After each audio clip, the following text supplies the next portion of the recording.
disappointed in every one of you. I'm sorry, I don't mean to offend you. I'm disappointed in every one of you. I kiss you on the mouth. No, I'm not cool with that. Just, I'm sorry. One more time. I'm disappointed in every one of you. I mean, I'm dealing with degenerate animals. I'm disappointed in every one of you. Disappointed in every one of you. All right, come on. Honestly, I can't do it, man. I'm disappointed in every one of you. Let me tell you why. It's gonna be all right, Nicky. Go ahead, shoot. He just killed a fucking man. What are you going to do about it? Yeah, because you got nothing. You don't got a thing. Yeah, because you got nothing. Lobito! Got nothing. I want to get out. I want to get out of this rat hole. I want to get online. I need BDA boxing.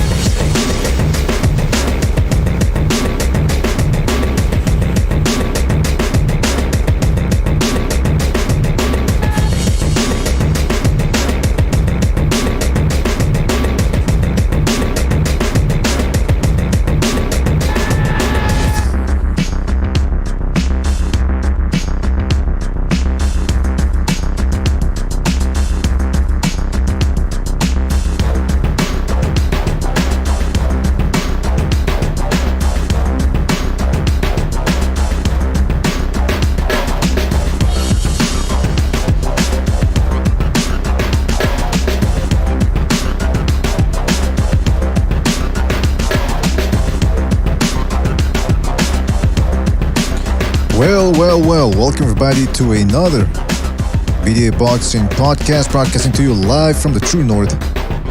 Yes, your good friend Mr. BDA, and I hope you're all having a sensational, and I do mean sensational, Sunday. It's raining over here, so I figured, hey, nice comfy early podcast, the way we've been doing it for the past couple of months on a Sunday. We got a lot to get to. A lot happened last night, so we're going to dive into that. Of course, the main topic is going to be Berlanga, and whether he can make it as a top 10 super middleweight. But before we get down to the fun, let's get the business out of the way, fellas. You know the drill. If you want to keep the gravy train rolling, you can certainly do so by donating a couple of shekels via the super chat. It's always better if you join the membership program. That way you get more bang for your buck in return. And don't forget to hit the like and subscribe, because the most important thing is that you like and subscribe. Screw the money. We need your support. We need you to spread the BDA gospel, because I had a vision the other day. The Crimson Inquisition might be just around the corner if we don't get these sinners correct. You understand what I'm saying? In any event, we're going to be opening the phone lines too in a couple, like about 30 minutes. Should remove the phone number right there. Don't forget to hit the like. Don't forget to check us out on iTunes, Spreaker, and Spotify. All right. Shout out to everybody in the chat room. I'm talking about HJ, Ken Rodriguez, Lobito, aka Gonzalo, in the chat as well. Shout out to Lobito. I'm going to be calling you in a couple of seconds. Shout out to Johnny. Shout out to Soothsayer, Insidious Lip, Antonio Hernandez, WK Devin. Shout out to WK. What about me? SSC. Salute Brothers, he says. Oh, yes. Official Scorecard Boxing. Shout out to Official. Who else we got here? Hold on a second. Okay, 1 foot out the door. Shout out to 1 foot. Iceman. Eric Gomez says, you owe me 2 bomb squats, Mr. BDA. Well, see, now here's the problem, Eric. I can't have you bossing me around in public. You do know I got a reputation to maintain. So, seeing that it's Sunday, I will be able to compromise, and I'll give you a bum squat. All right? That's 1 bum squat right there. Can't do any more than that right now. Actually, I can give you a little something here from Deontay Wilder. I'll give you the patented Deontay Wilder choo-choo train. There you go. That's even better, man. That is even better. And I'm not charging you super chats for it, so what do you think about that? All right, listen, enough prevaricating here. Let me go to the Discord and see who can join here on this beautiful Sunday. I love this type of overcast Sundays. A lot of people think, come on, BDA. Oh, yes. So I have to call Jimmy first. Always call Jimmy first. So that way he knows that when I call other people. All right, Jimmy, remember the drill, man. I'm going to call other people. So we're going to go to another group. All right, man? Okay, brother. So hang up and then do it again? Or just stay on? I think it's going to take you to the other one. Let me see. Okay. Yeah, it should take him to the usual one here. All right. Oh, fuck, I don't think Jimmy. Yeah, I think Jimmy, if you're listening here, I think you got to hang up, man. Actually, you know what I'm going to do? I'm going to just hang up here, remove him from the group, and then call him. Yes, indeed. Yeah, see, this type of stuff always happens. Ah, shit. Hold on a second. Sorry about this, fellas. But yeah, listen, I got some people already saying in the chat that Berlanga is crap. Let me know in the chat what you think about Berlanga's performance, because he fought a guy that what's his name? Triple G already took care of. All right, like people are saying, Jimmy, Time, I'm here. Eparaku says, let the show begin. All right, Gonzalo's coming in here. All right, you know what I'm going to have to do? I'm going to send Jimmy.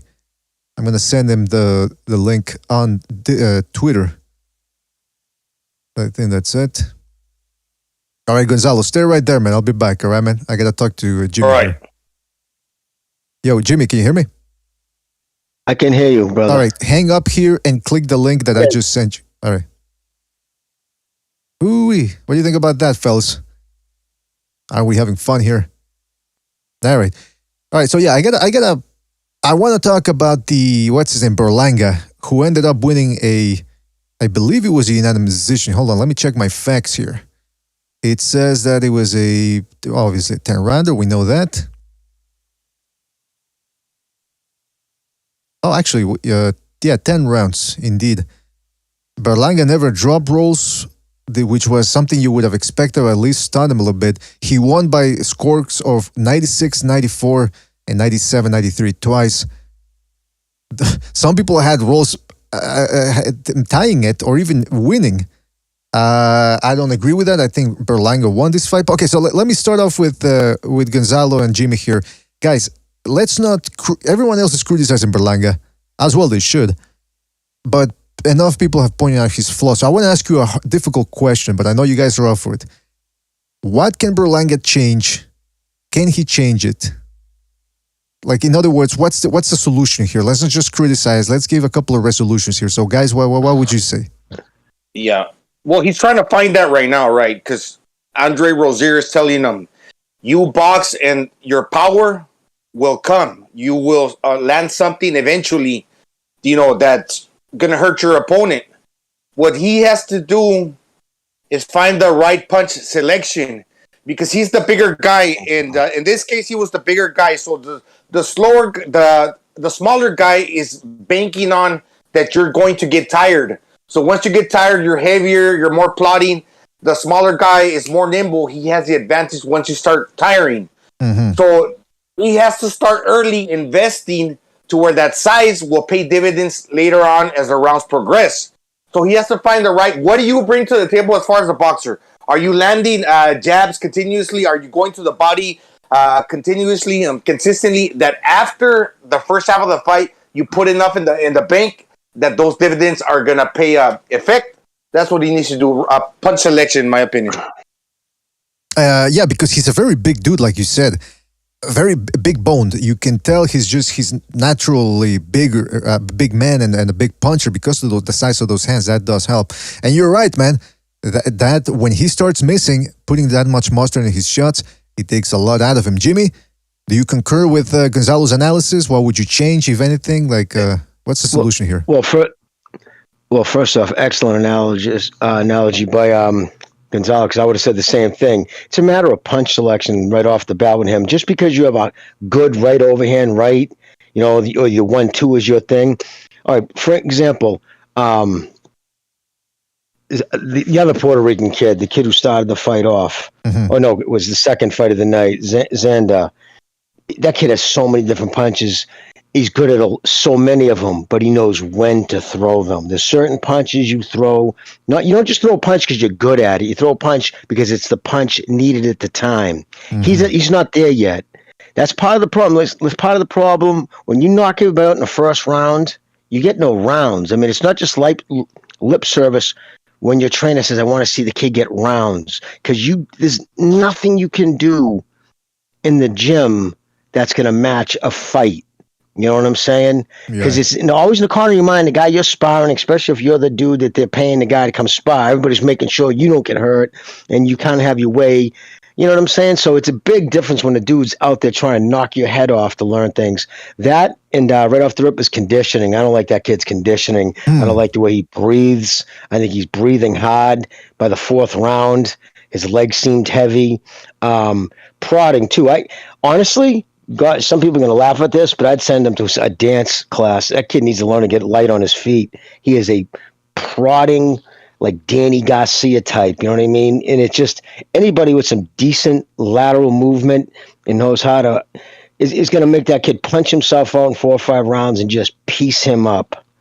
Anybody with some decent boxing. So for me, I would get that kid better balance. And I don't think he's conditioned enough. I think it's hard. See, a trainer, it's hard because your trainer doesn't go do your road work with you. They're depending on a lot of that because you say you did it. Yeah, did you run today? Yep, did like 13 miles. When in fact you did 5 miles and got in a fucking argument with your girlfriend on the phone. And you stop running, you know what I mean? Yeah. So that kind of shit happens, and they're just lying to themselves. I'd like to see. I'd have him doing sprints, wind sprints. I'm talking when he's ready to puke. That's when you start doing the sprints.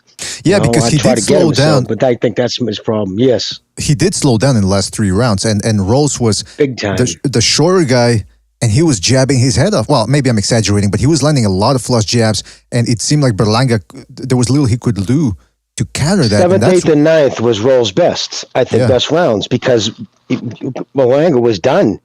It was all done by then. He was probably good for 1 or 2 big load up punches around after that because his condition isn't in there. And again, condition isn't there because when you're knocking everybody out in the first rounds, you get in that wilder mindset. I only have to be good for 1 second, right? And it's just, and when you try to tell a power puncher, the best way to do it, if anybody is listening has played baseball, they'll know what I'm talking about.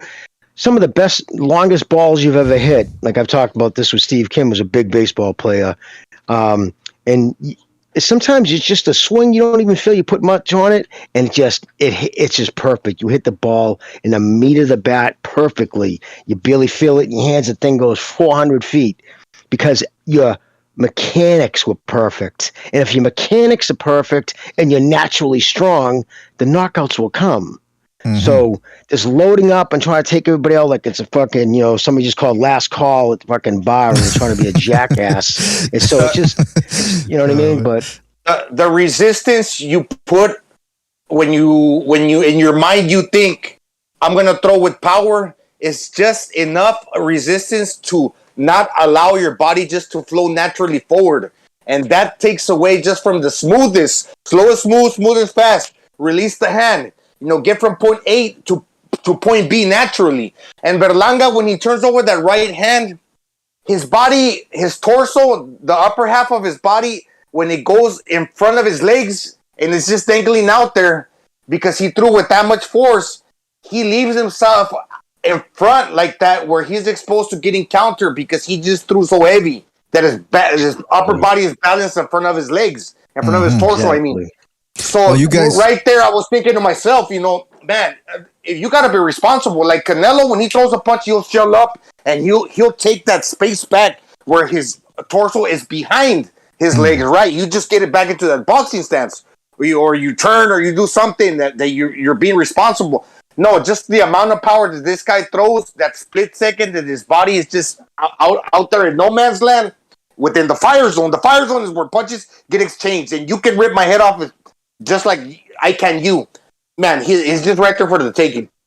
That's an excellent point, Gonzalo. It's that, when you look at the top guys with the best technique out there, the skills pay the bills crowd, when they throw a shot, they come right back in boxing position. That extra second, like you said, where you're languishing there in no man's land, that's an excellent way to put it. And that's what Berlanga's one of his problems. Now, you guys hit the nail on the head there in terms of the footwork, because Timothy Bradley criticized Edgar Berlanga's performance last night, and this is what he said. He says, in terms of what the solution is, he says, hey, we need your feet right.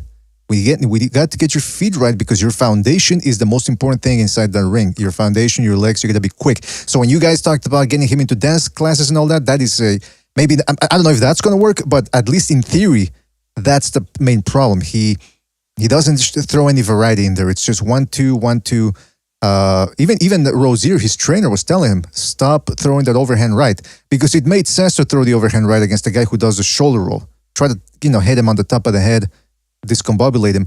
But after the third, fourth round, it wasn't working anymore, and yet he kept throwing it. So there also seems to be a problem with Berlanga's ability to adapt mid-fight, which is very, very important. I know we like to talk about it a lot, but it needs to be stressed, and he doesn't seem to have that. And when we, sorry, go Gonzalo.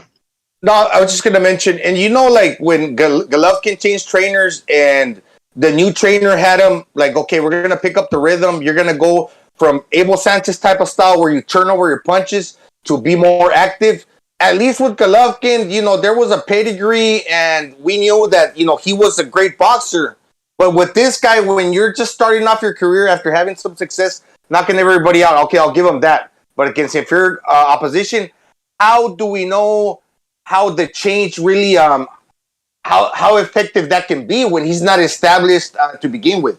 You see, with Golovkin, at least we know, okay, he probably has the ability, yet he's older. But with him, I mean, I'm not saying that they're not trying to do the right thing, but, they have to figure it out, though. How good is he at boxing? Because he's bigger, so obviously he's going to be slower than a lot of guys who are just waiting for him to tire. So he's got to be effective from the get-go, picking the right punches. Absolutely. There's a lot to say about that, too. Look, there's a lot of criticism to throw his way. The main issue might be perhaps he's just not that good. Perhaps he can't adapt. Perhaps because one of the things he kept doing was he would throw a 1-2, or he would throw a combination, and then he would throw the same combination again. Then he would throw a jab, then the same combination. And at some point you go, look, this guy's already got your rhythm down and your timing down. You got to switch it up. You got to feint. You got to throw punches at a weird rhythm or at an off timing, in other words, to throw your opponent off. And he wasn't doing that. Compare and contrast that to Xander Zayas' performance against a guy who was very elusive in there for his level, hard to hit. Very and elusive. What was Zayas doing? He was throwing 1, 2, 3 at a certain speed, and then varying the speed in the last 2 shots. In other words, a 5-punch combo. He was doing a lot of things that Berlanga doesn't do. And I know they're different fighters, different styles, but it just goes to show you there's a way to do things and there's a way not to do things. And Zayas, it appears, is doing it the right way. Berlanga, he's not listening, or he can't do it. I was going to say, too, you can learn a lot about somebody by just the things they tweet and stuff they say. Remember after 6-7 into a 6 or 7 knockout spree, some of the things like just very arrogant things. Like you wouldn't see a kid like to see humble, because humble usually entails intelligence and they can grasp things. So is he even listening to what he's saying? Because you can get a lot of people, work on things in the gym, work on it. Then they get in there and it's like, nope, I'm going to knock this motherfucker. And they just don't listen. Like, I wouldn't waste my time with a kid who doesn't listen to me. You know what I mean? So I don't know. He has 3 people in there talking to him at once. I don't know if that's overkill. I personally would drive me crazy. I'd want one person telling me it's one person you trust. When you hire a bunch of people like that, my thing is this. That means you don't trust one person's point of view enough. Like, didn't they say they got Rozier for power, Bay for, his boxing? Like, come on. That's just too much. There's too many voices. And if they're contradictory, especially on someone who doesn't even have their skill set down, that can be a problem. But yeah, I would, but right off the rip, his footwork, I think, is terrible. And his conditioning is questionable. Right. I mean, go ahead, Gonzalo. Yeah. They're trying to make him into the complete package, and sometimes I wonder, okay, maybe it would just serve him best to continue being who he was. Some of the most exciting boxers and boxers that found a lot of success were doing and sticking to what they do good and not being the complete package. Meaning that maybe it's best for him to continue being aggressive and utilizing his size to his advantage, while maybe taking more shots, and that's questionable. You never know if just because he's more aggressive, he's going to take more shots or not. Just because maybe you're just waiting and you're also getting hit because you're undecisive. You're kind of like languishing in between styles, and you're also getting hit. So sometimes maybe I think that if he just continues, like, let's just say, let him be who he was and apply the pressure, maybe he still get the knockouts. Maybe. That's just what best suits him. Gonzalo, did it seem like he was thinking in there? a lot. Like you could almost see him thinking. Like when he go to throw a punch, sometimes he stopped halfway because he wasn't even sure on the selection. It seemed like he was. Problem. Yeah. That's a problem because thinking too much in real time doesn't translate to what your thoughts are telling your body to do in that split second. Yeah, not fast enough. Exactly. Boxing is so reflexive. That's why I say it all the time. Boxing's one of the few sports like I would not get my kid into unless I get it into him young.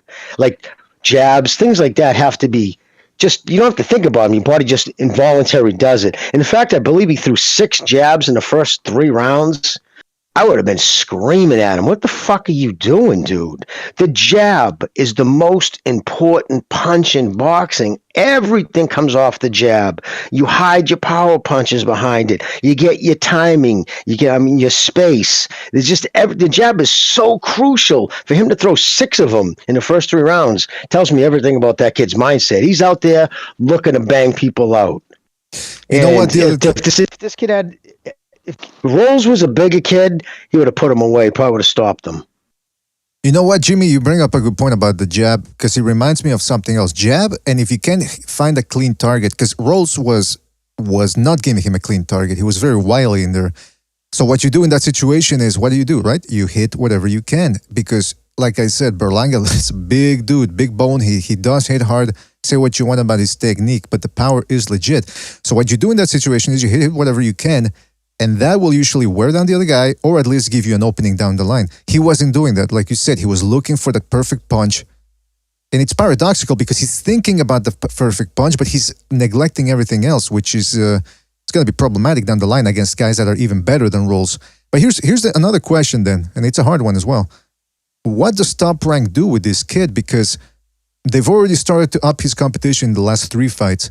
And he's starting to look progressively worse. In the Nicholson fight, at least he dropped him a couple of times, even though he won the decision.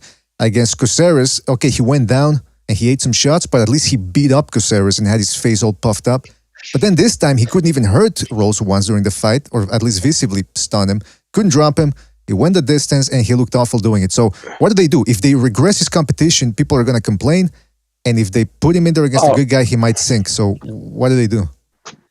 That's what I do. I put him in fucking deep waters next time. Screw this. Why waste your time? If you see someone going back, regressing, that means they're doing everything wrong. So, I would put him in. I'd match him tough. Why not? So now, going on to match him tough. That's what I'd say. He probably has a chance of beating tough fighters that come forward. So it's just about picking the right opponents. The ones that are going to give him most difficulty are the guys that are going to be moving more. And I think the opponents know this. Okay, say what you want to say about Berlanga. He's still a power puncher, like you mentioned, BDA. So boxers are not just going to go in there with the mentality, I'm just going to go to town on this guy and get close, quarters to quarters with him and try to knock his head off. Because you still probably could surmise as an opponent, man, dude, this guy fucking hits hard. I'm not going to go in there and trade with this guy, right? So obviously, the guys that are going to give him difficulty are the ones that get it. The ones that are going to be mobile, and stay fleet-footed and dance around and wait for him to get tired. So I think those guys, you do get kind of a blueprint that if you're an opponent, man, dude, we just got to wait till Berlanga tires and we could probably beat him, as an opponent or a team if you go into a fight. But if you're coming forward, it just doesn't mean that he can't beat tough guys. Pretty much what I'm saying. He still can. It just got to be the right opponent that's not going to, get on his back. Well, I thought they matched him wrong. I wouldn't match him against somebody smaller because obviously the smaller man, in that situation coming up to 160, was obviously not going to try to engage, especially early. You want him in there with someone who's going to try to knock him out. I know you might be suspect of his chin, but still, Top Rank won't fuck around.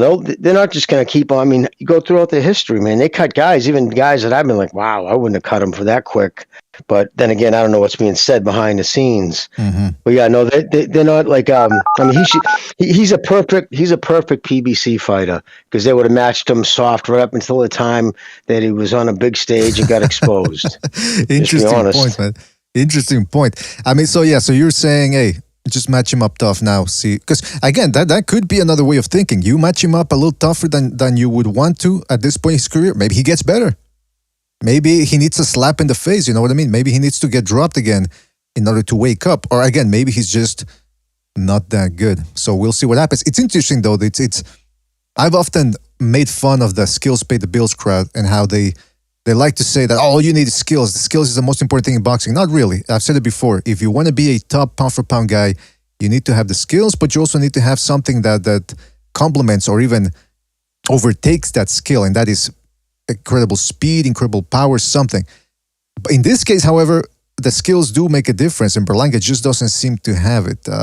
He should be more confident for a guy that punches that hard. I'm full of confidence, and I don't even hit that hard. I know people like to think that I must hit hard, being how confident I am. And listen, I just exude confidence. I don't know what to tell you. That's just the way I was born. I don't work on it. I don't practice. It's just the way it is. Berlanga doesn't seem to have that. And even though he has punching power. So he's got to step it up, man, with the confidence. Just let your hands go. Hit whatever you can.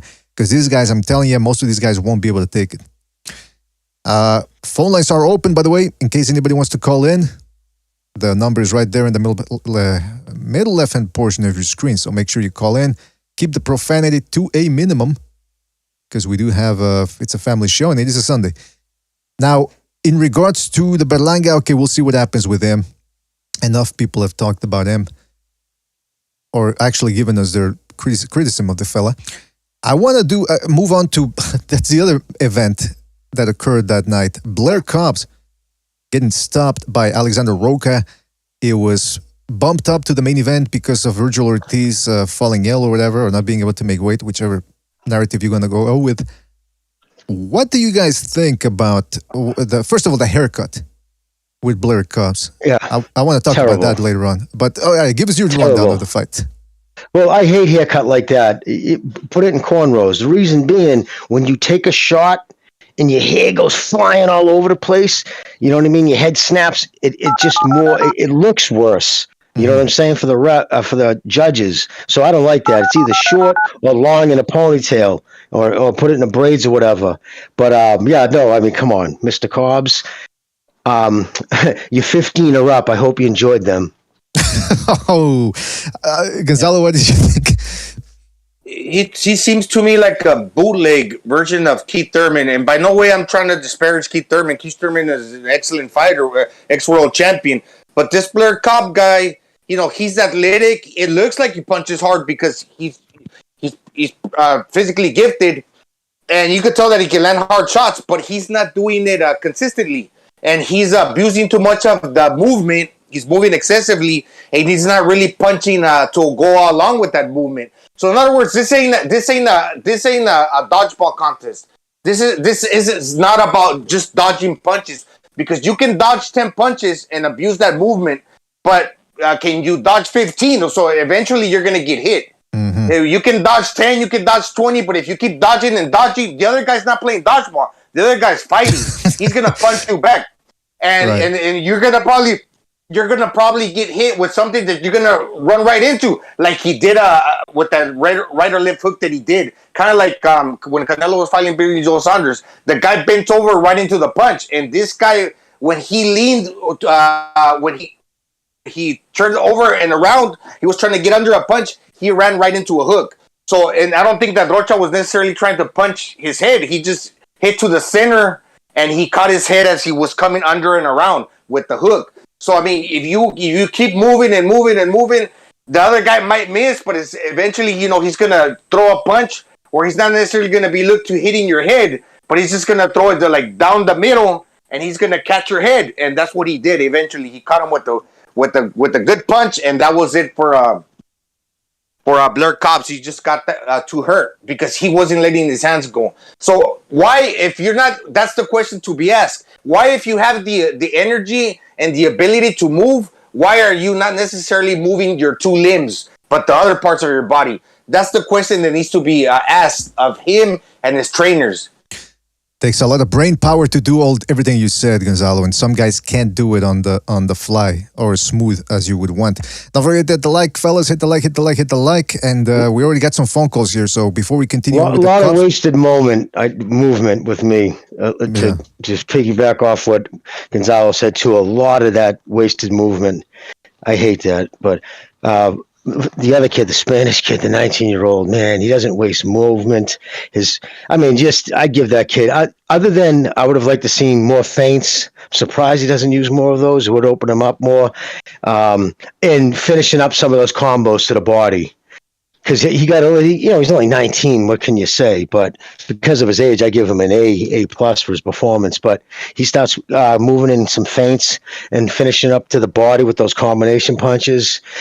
Some of those punches he hit him with come at weird angles. Almost that weird check hook uppercut jab thing he threw a few times on him. Oh, kid is talented. I could watch that kid fight every week. Yeah, man, he's very good, man. We're going to go back to him a little bit in a couple of seconds here. But first, let's go to the phone lines here. Let's go to 773. You're on the air. 773. What's on your mind? Holy shit, I've been sitting at this train for 30 minutes, boys. Well, welcome aboard, man. 30 minutes I've been sitting at this train. Well, you're on board, K-Dog. Make it count, man. What's on your mind? Berlanga, Bozo the Clown. Another Bozo the Clown got exposed again. What's up with these dudes? I mean, I don't usually like to come in here and kick a man while he's down, but that dude is a legit clown. Just his attitude, the thing he says. I forget what he was saying on Instagram, but social media, but Bozo the Clown got exposed. What's your guys' thoughts on that? Well, Kevin, and by the way, I when you said you were on the train, I didn't know you meant that literally. Can you hear? Are you robbing a train or something? Where are you going to? You traveling to Kentucky or something? Kevin? No, I think Kevin dropped out. Anyway, his question was, what do you guys think about Berlanga? Well, he said he got exposed. He didn't really lose yesterday. He just didn't look all that great, fella. So would you say that he was exposed or? What's that? No, I'm asking the guys here because you asked the question. Oh, I wouldn't use exposed because exposed means you weren't expecting it. Mm-hmm. Like I saw what we kind of expect, especially off the last performance. I was just again shocked by the lack of conditioning. What I think is lack of conditioning and the lack of throwing a jab. 6 jabs. I don't give a shit if you fucking the hottest puncher in the history of boxing, man. You got to throw jabs because it's everything else is going to look smooth, and then you don't have to just whip everything the way he does. It's craziness. Yeah, man. I mean, he The problem with Berlanga is he had a lot of hype. People were hyping him up. They're all giddy about him, but he had one bad performance. People weren't really convinced yet that he was all hype. But now I think that the case has been settled. No ifs, ands, or buts. Oh my God! There's another train coming. I gotta go. Hey, don't. You're too young to go, man. Don't get your head off the tracks, man. Come on. All right, he left. Shout out to Kevin from Chicago, K-Dog calling in. I don't know where he's going, and actually, now that I think about it, I don't want to know. Plausible deniability. Bucho says he's robbing an Amazon train. yeah, that's the new thing that people are doing. They're robbing trains for Amazon packages. Getting in Los Angeles, yeah, that's crazy. I saw that. Hey, man, you can't get enough aluminum spatulas, Jimmy, anymore. You gotta run from trains. You really can't. Oh, let's go. He got exposed in the sense, BDA, that the way to disarm him is you don't go trading with him. You allow him to get a little tired, then you go in there, try to capitalize off him getting tired, then you jump on him. Mm-hmm. That in that sense, right? So that's why I'm saying, like, if you match him in tough, that might actually work to his favor. You give him an aggressive guy that comes forward, and that might play in his hands, but we'll see. Yeah, I just don't think he's that good, man. I mean, after 3 performances like that, you would expect some changes, some improvements, and we haven't seen them. Let's go to... Who is next here? Well, let's go. I'll just pick a random number. Let's go to 678. You're on the air. 678. What's on your mind? Hey, so if anybody ever wants to ask me who's the boxer with the lowest IQ, it's fucking Berlanga, man. Oh. Everything that you guys have talked about, the lack of footwork, him second guessing his punches, I mean, just no combinations. It's all lack of ring IQ. Yeah, man, he can't put it together, man. You need, like I said before, talent takes you a good long way, but you need to have some skills. I'm not saying you need to be the most skilled fighter out there, skills pay the bills. But you got to put a little something, like Maidana. Perfect example. Maidana had big punching power, and once he had a couple of wrinkles to his game, he became very dangerous. Soothsayer, I got to ask you a question. What about Blair Cobbs? Did you enjoy that performance from last night? Oh my god, bro! That shit was fucking funny. It was a great feeling, man. That was awesome. But now I feel bad for him, man. Well, he kept up the he was in good spirits afterwards. At least he gave us a woo at the end there, like the Ric Flair woo, even though he got the crap kicked out of him. Hey, what's funny about Cobbs is they were using him. A lot of the black channels were using him as, like, oh, he's exposing Canelo. He's exposing Canelo. I watched a video of them today, and they're already saying, what did I tell you? I predicted it. Yeah, he's right about Canelo, but they don't really want to talk about what he said about Errol Spence, calling him an alky. But hey, whatever. One last thing. One last. Sorry about that. I remember, man, a long time ago, like whenever a Puerto Rican was on TV fighting a Mexican, man. I mean, I would cry if they beat us. I would, rejoice when we won. They have it so bad right now that I'm just like on there. I want to find the next guy, bro. We need a Puerto Rican. Yeah, man. I mean, it's always good to have Puerto Ricans because they do bring the fire. But right now, man, only Xander Zayas seems to be leading there on point. But anyway, listen, Soothsayer, anything else you want to say before we move on? No, just a great show, guys. Have a great Sunday. I'll check you out later. All right. Thank you, Soothsayer. Take it easy, man. Catch you in the next one. Don't forget to hit that like, fellas. Hit that like, hit that like, hit that like. Let's go to another phone call here. Let's go to 301. 301. You're on the air. 301. What's on your mind? Woo! Alexis Rocha, I love you. That was awesome. Seeing him knock that sideshow Bob-looking guy out, that was great. I was on the edge of my seat when he hurt him at first. It looked like he wasn't going to finish him, but it came through, man. He put a beating on this guy, and I loved every minute of it. What do you think? That was great. Otherwise, an extremely boring night of boxing. Well, what do you think about that? The trash talking he was doing, because he was talking a lot of crap about other guys. Meanwhile, he's already a 33-year-old prospect. He's got wrinkles all over his face. He's that old. And then he goes in there and he gets his ass kicked. Like, what do you think about these fighters now that are talking so much shit and then getting their asses kicked in the ring?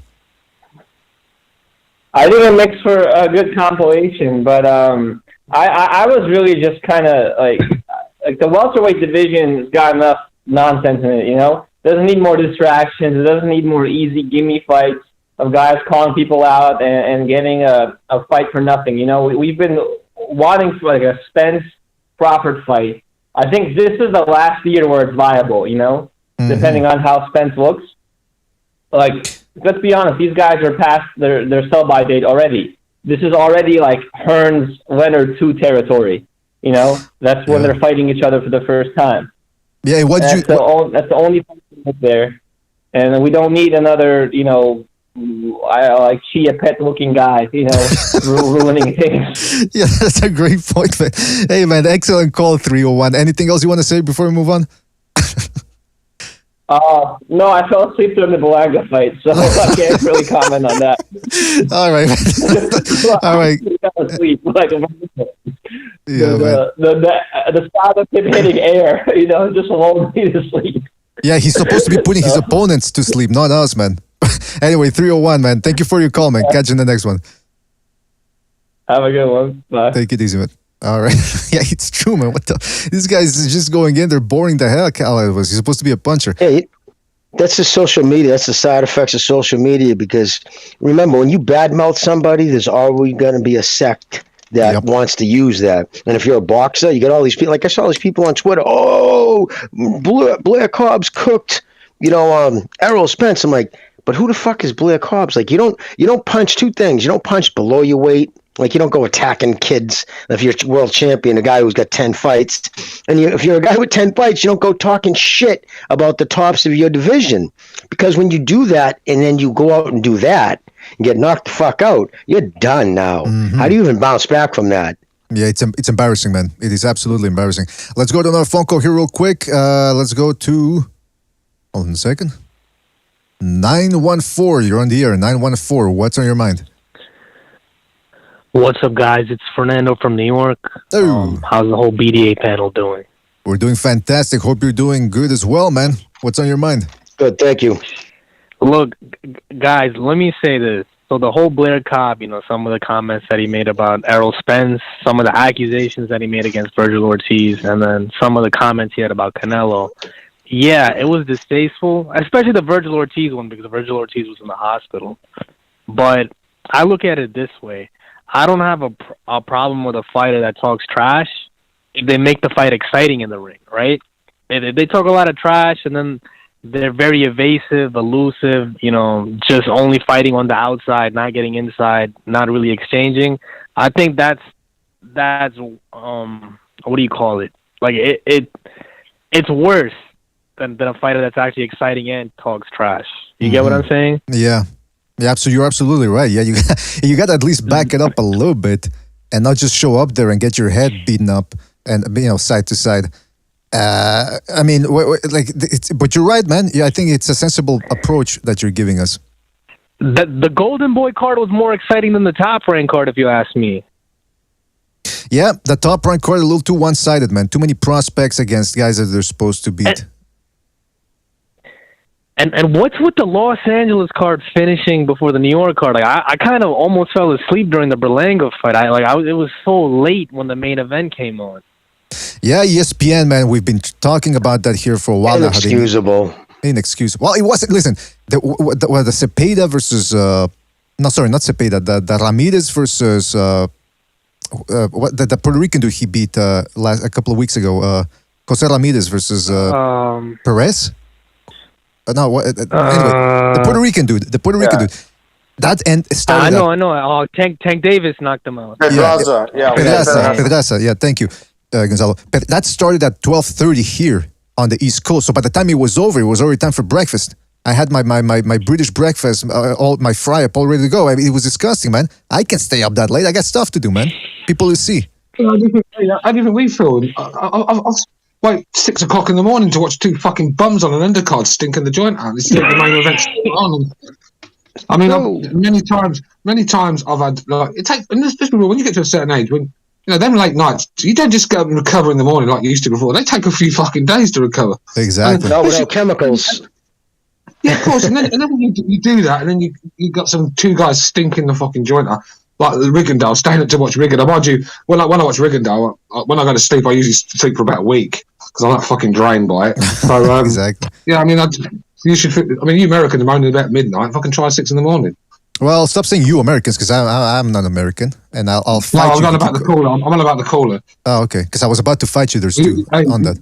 Yeah, you man of many nations. But BDA is still North American. He's still North American, so we. That's true. He's still the same time zone. That's true. BJ's got more nationalities than Lance Lewis. Anyway, listen, 914. Anything else you want to say before we move on? Yeah.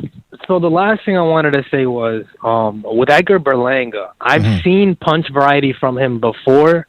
I just don't see him putting it together. And what do you guys think is going on? Is it that he doesn't want to start experimenting in his prospect stage, like see what he could do because he's so hell-bent on getting a knockout, impressing the fans because he has a strong...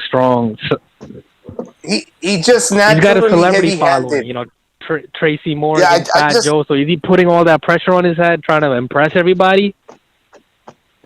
Go ahead, I just think he's naturally heavy-handed, and he's a strong dude. You got to treat him as such. I mean, if they would tell me, create the perfect boxer, I wouldn't give him that much punching power because once he starts missing, he's going to become slow. So, I mean, that's just what he's born with, heavy hands. And when you're throwing them heavy hands, sooner or later, you're going to get tired. And you're not going to be as fast. You're going to be slower. And you're going to get caught because you're going to be more predictable because all that force you're throwing your punches with. That just comes with his nature. So, what he has to do is just throw heavy, but start throwing to the body, places that you can hit. And start investing to the body. Yep. Excellent point there, Gonzalo. Excellent point. Now, Fernando, we're going to move on to another call, but thank you for your call. Excellent points as always. Take care, guys. Thank you. You too, man. Thank you. Take it easy. See you later, brother. Let's go to 510. 510, you're on the air. 510, what's on your mind?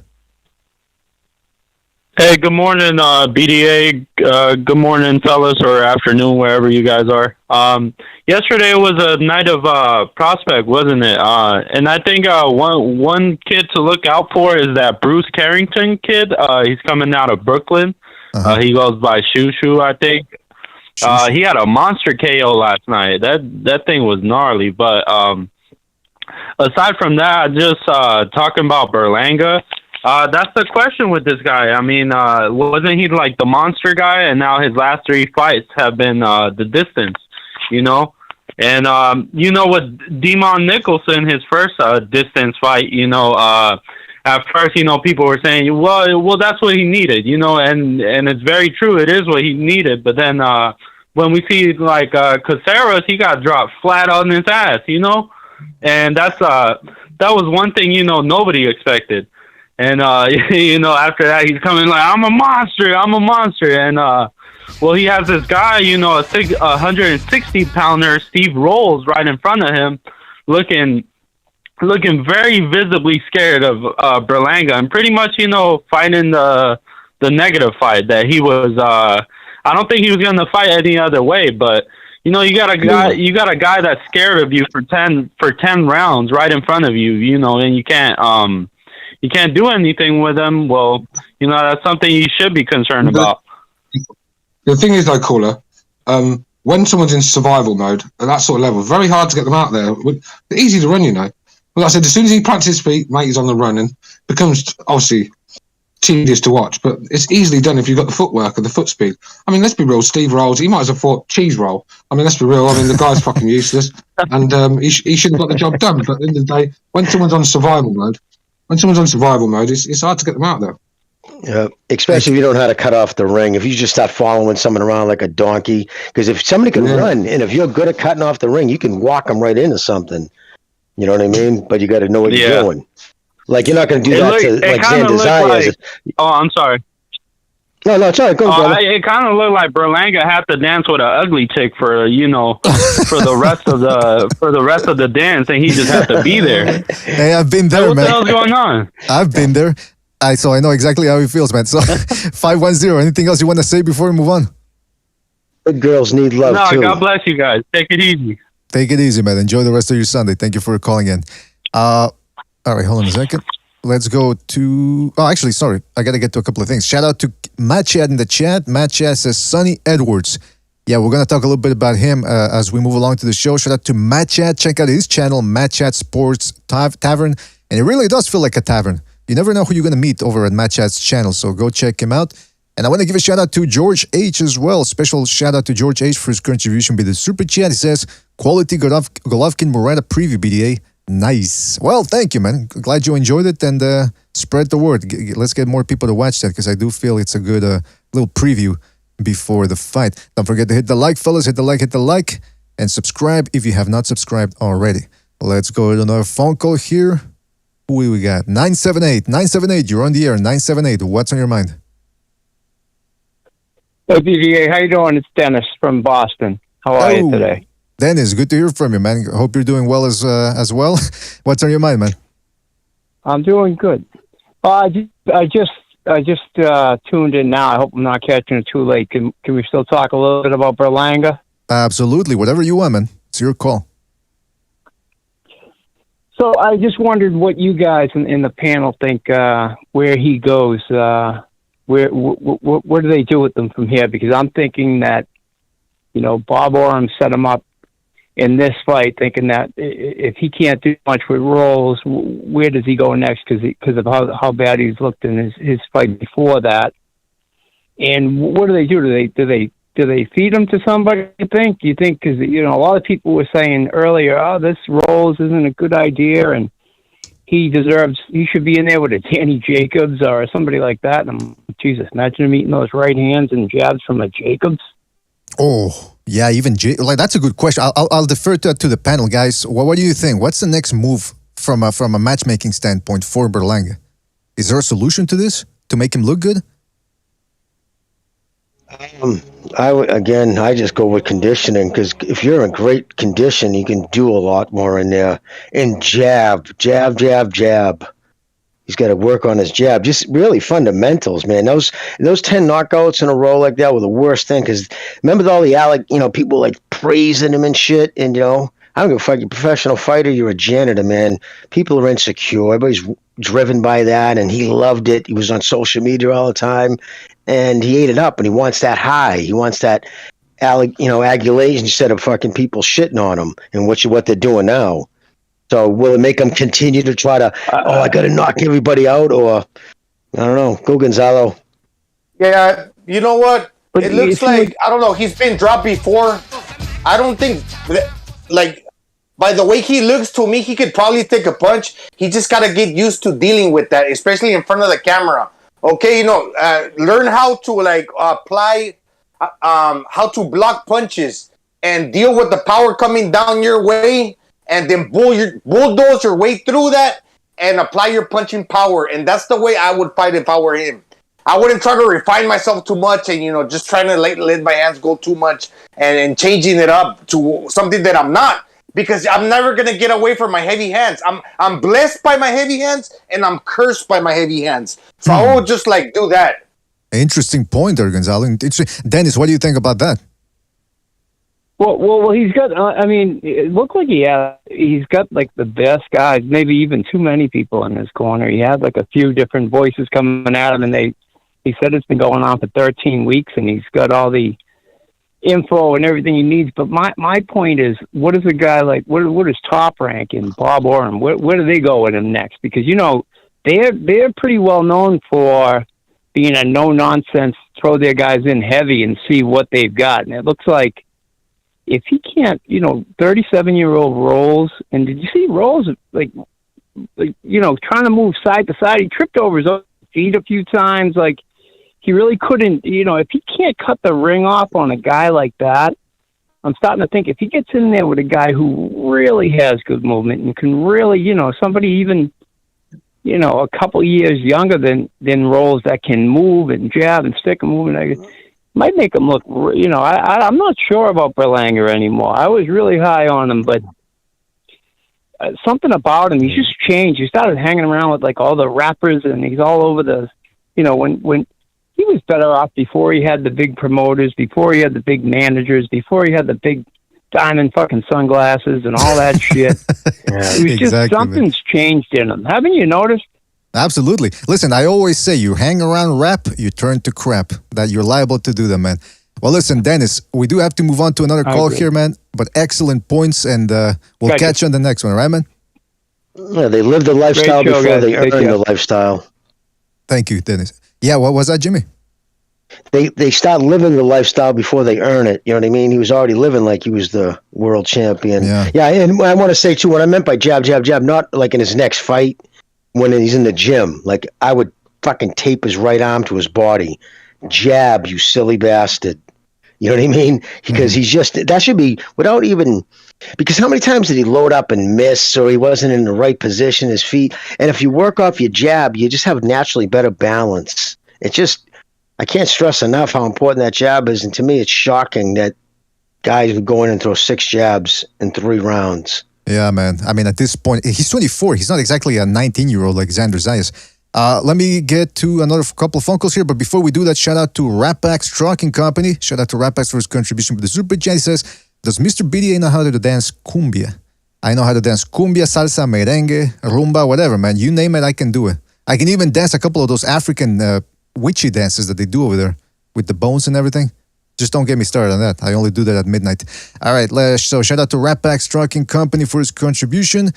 Shout out to Norman Louis for his contribution as well. He says, happy Sunday, gentlemen. Hey, right back at you, Norman. Thank you for your contribution. Really appreciate it. Don't forget to hit the like, fellas. Hit the like. Giles Wilson in the chat. What's he saying? I knew Berlanga wasn't that good when it comes to boxing. I'm usually correct. Well, good job on patting yourself on the back there, Giles. If no one else is going to do it, you do it yourself. Let's go to another phone call here. Let's go to, you never know who's going to call in. 505, you're on the air. 505, what's on your mind? Hey, how's it going, you guys? Just wanted to reinforce the jab, both for boxing and MMA. Surprising how little people use it. I feel like it's the best way to manage the distance. But yeah, I just wanted to reinforce that nobody talks about it enough, in my opinion. Also, wanted to bring up Carrington. He looked like the only really great fighter on the top rank fight last night. I just wanted to get you guys' opinion on him. The fight before looked a little sketchy, but last night he looked really good.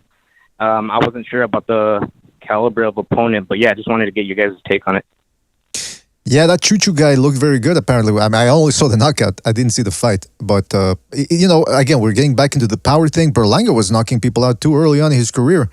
And then look at what happened when he fought more seasoned fighters. So I suppose all we can do is keep an eye on them. But I want to reiterate something. That power, when you got natural power like that, you already have an advantage over most boxers. Now you just got to mix in a couple of more wrinkles. But go ahead, Gonzalo, yeah. No, I'm just agreeing, man. That's true. Okay, so maybe one thing that he can do is just like Canelo, when he starts hitting the body, the shoulders, the hips, do that because you can't miss there. And most fighters are not looking to move their body out of the way where, he's going to shoot for my shoulder, I got to move my shoulder out of the way. No, you shoot to the body, you're just looking to hit something. With that type of power, you're going to hurt something where you're going to disable your opponent, most likely. Not all the time, but it's going to take something out of them. So, what's better, to miss and throw a punch that's just going to hit air, and that takes a lot out of you because it's just the motion, boom, dragging the arm back and leaving yourself out there no man's land, or just hitting the body and hurting your opponent that way. Maybe you won't get the judges to look at that like 100%, but at least you're putting the damage on the opponent. Absolutely. That's a great point there, Gonzalo. 505, anything else you want to add? Yeah, that's what I saw. That's what I was impressed with, I guess, because I saw a patient person just breaking down the other guy until that shot was available. And by then, that guy was just so broken down that he didn't even really need the power. It's just the fact that he caught him so flush. Right. And I think the guy was also off balance. It was more devastating for the fact that he broke down. But that might be that Olympic experience that he had. I just thought it was, besides Xander, but I wasn't really impressed with the Zayas' opponent, I guess. He didn't seem to be doing much. But aside from that, I thought he was the one who employed the most maturity or the best plan for the fight. Yeah, that's a good point, though. The overall package. That's excellent. Yeah, you're right about that. Yeah. Well, listen, 505, we got to move on, but thank you for your call. Excellent points, and we'll catch you on the next one, all right, man? Call back next time. Yeah, that kid Xander fought is not an easy kid to fight. No. You know what I mean? Not an easy kid to fight, by no means. And but Jimmy, I thought he handled himself well. Yes. Did you see he did a smart thing, that dude? Smart in the sense that he was outgunned. So what he did was he wasn't going to win the fight. He wasn't willing to fight in the middle of the ring. But what he did was he saved himself for that last round. And he really went for it against Zayas in that last round. So he was thinking in there. Maybe not, he was thinking, he was going to try. He knew the knockout was his only way to win.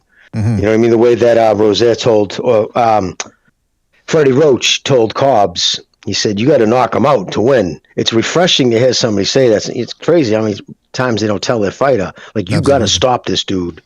What's his name? Yeah, Roach's been there, done that. He's not going to mince words. If he has to tell a fighter to do something, even though it might be hard to do, it's the only thing you've got. Let's hold on a second. Let me read a couple of super chats here. Shout out to Mike T for his contribution with the super chat. He says, if Carrot Top clapped a Billy Goat's cheek, Cobbs would be the offspring, and Berlanga is a hype job. Oh, well, first of all, the whole Billy Goat getting clapped by Carrot Top's ass, that's he looks weird, man. Like Zootsayer said, he's a peculiar looking fella, that's for sure.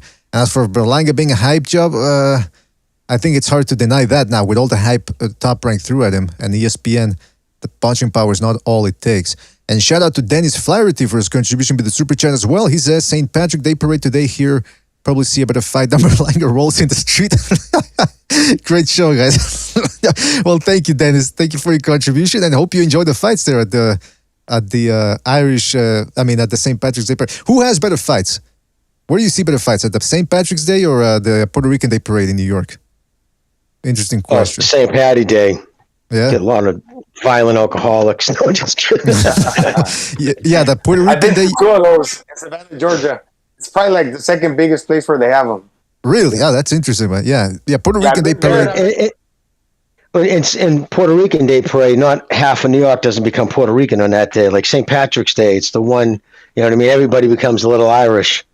Yeah, Goes and everybody gets drinks, their right? Irish on, and Well, becomes it's an good, amateur Jimmy. hour. It's good that everybody becomes Irish, but not Puerto Rican. Because if everybody became Puerto Rican, they'd be stabbing each other, just like the Irish drinking. So I'm just saying. I'm kidding around. My granddad's on, isn't it? And every time it was on St. Paddy's Day, obviously he could sink a few drinks, just put it that way. But you could guarantee by about 12:30, 1 o'clock, he's coming up to me. Hey, go trade to me and you. 101. He still wants to fight me and shit. My granddad.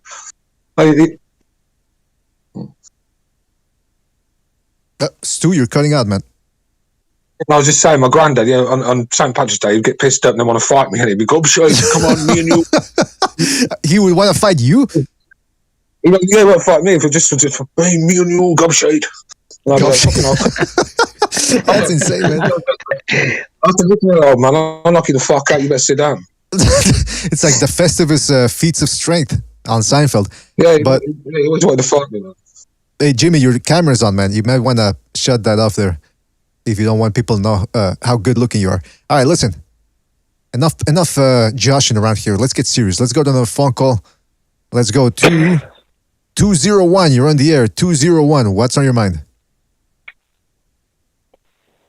Hey, good afternoon, guys. How you guys doing? I can barely hear you, caller. Are you on a Bluetooth or something? Because you sound very low. Hold on, give me 1 second. Yes, please. I think that's a style, BDA. Like the FBI protection people that got they cover their voice. Oh, come on. That's not it. All right, caller, you still there? You guys can hear me now? A little better, yes. Please go ahead. Yeah, I was actually at the fight last night, and it was a great card, though. Like, it was really entertaining. Like, the crowd was really pleasing, and, well, kind of, sort of. But actually, like, the card itself was better than, like, the main event.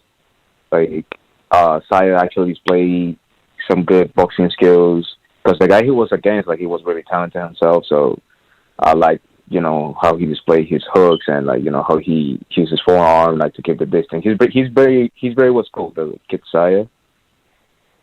Bauza, he disappointed me because he's one of those kids, like, trying to be flashy and, he thinks like he's better than he think he's better than he actually is. But the Berlanga fight, the main event, sorry to, be cutting off, but the Berlanga fight is bro, like, I was like, yo, is that a jab? Like, yeah, man, I mean, like, even people in the crowd. What? No, yeah, I was going to say, yeah, people at the jab, like Jimmy said, at least throw even a couple of throwaway jabs just to set something up, but not even. I mean, it's just, overhand right. What's up with that, man? Like, where I was sitting, yeah, like, he can actually could have caught him with, like, the overhand right or, like, his two, like, or his hook to the body, but I think he was not setting him up. So, like, Rose is a well-schooled fighter, so he was able to see the punches from far away. And he was not, like, just saying that because, to take a punch from that giant, because he looked huge in that ring. He was gigantic. It was like a kid against, like, a grown-ass man. Like, it was ridiculous. And, but he couldn't, like, cut off the ring as well. But the thing is, like, the jab he was throwing, like, the way he was throwing was just, like, accurate. Like I'm Dominican, so he looked like él le tiró como una pecosazo, tú sabes. Like, trying to slap his head, like. Absolutely, man. Yeah, man. Yeah, listen. There's even when the top rank commentators, the ESPN commentators, can't hype your performance up, that means you're doing bad. They usually commentators like to, yeah. I mean, I'm gonna watch the fight because the thing is, like, when you're in the crowd, you cannot listen to the commentary. So just to, like, when they show, like, in the screen, like, oh, the ESPN Plus, like, nah, that was just it. But I was not able to hear, like, underwater, nothing like that. Right. Well, you might have been lucky, man, in that regard. But listen, you're coming. Really? Well, I mean, I won't say much else. But look, we're cutting off a little bit there because the volume's low. But excellent points. We do have to move on to 01, but excellent call. Call back next time, all right, man? See you next time. Thank you for having me, guys. Have a good one. You too, man. Yeah, try to call in. When you call in, guys, don't use a Bluetooth or anything, and try to speak as close to the microphone as possible. That really helps out. It talks about Andre Ward. I just wanted to say you mentioned him because I started enjoying him as an announcer. But again, it's not just what you say while you're calling a fight; it's what you say outside the ring and in interviews. And I can't get past that shit he said about Canelo because when you start letting your feelings towards a fighter control your emotions, like he knows what Davis is doing is nowhere near what he's doing. But he said that just to belittle Canelo's achievements. The same reason why he said, well, better be look slow now, because he remembered 2 years ago, he said, there's not a chance Canelo ever fights him. So you could see where the things he's saying, why he's driven to say it. And so now I just discredit anything he says. So I don't even listen to him now.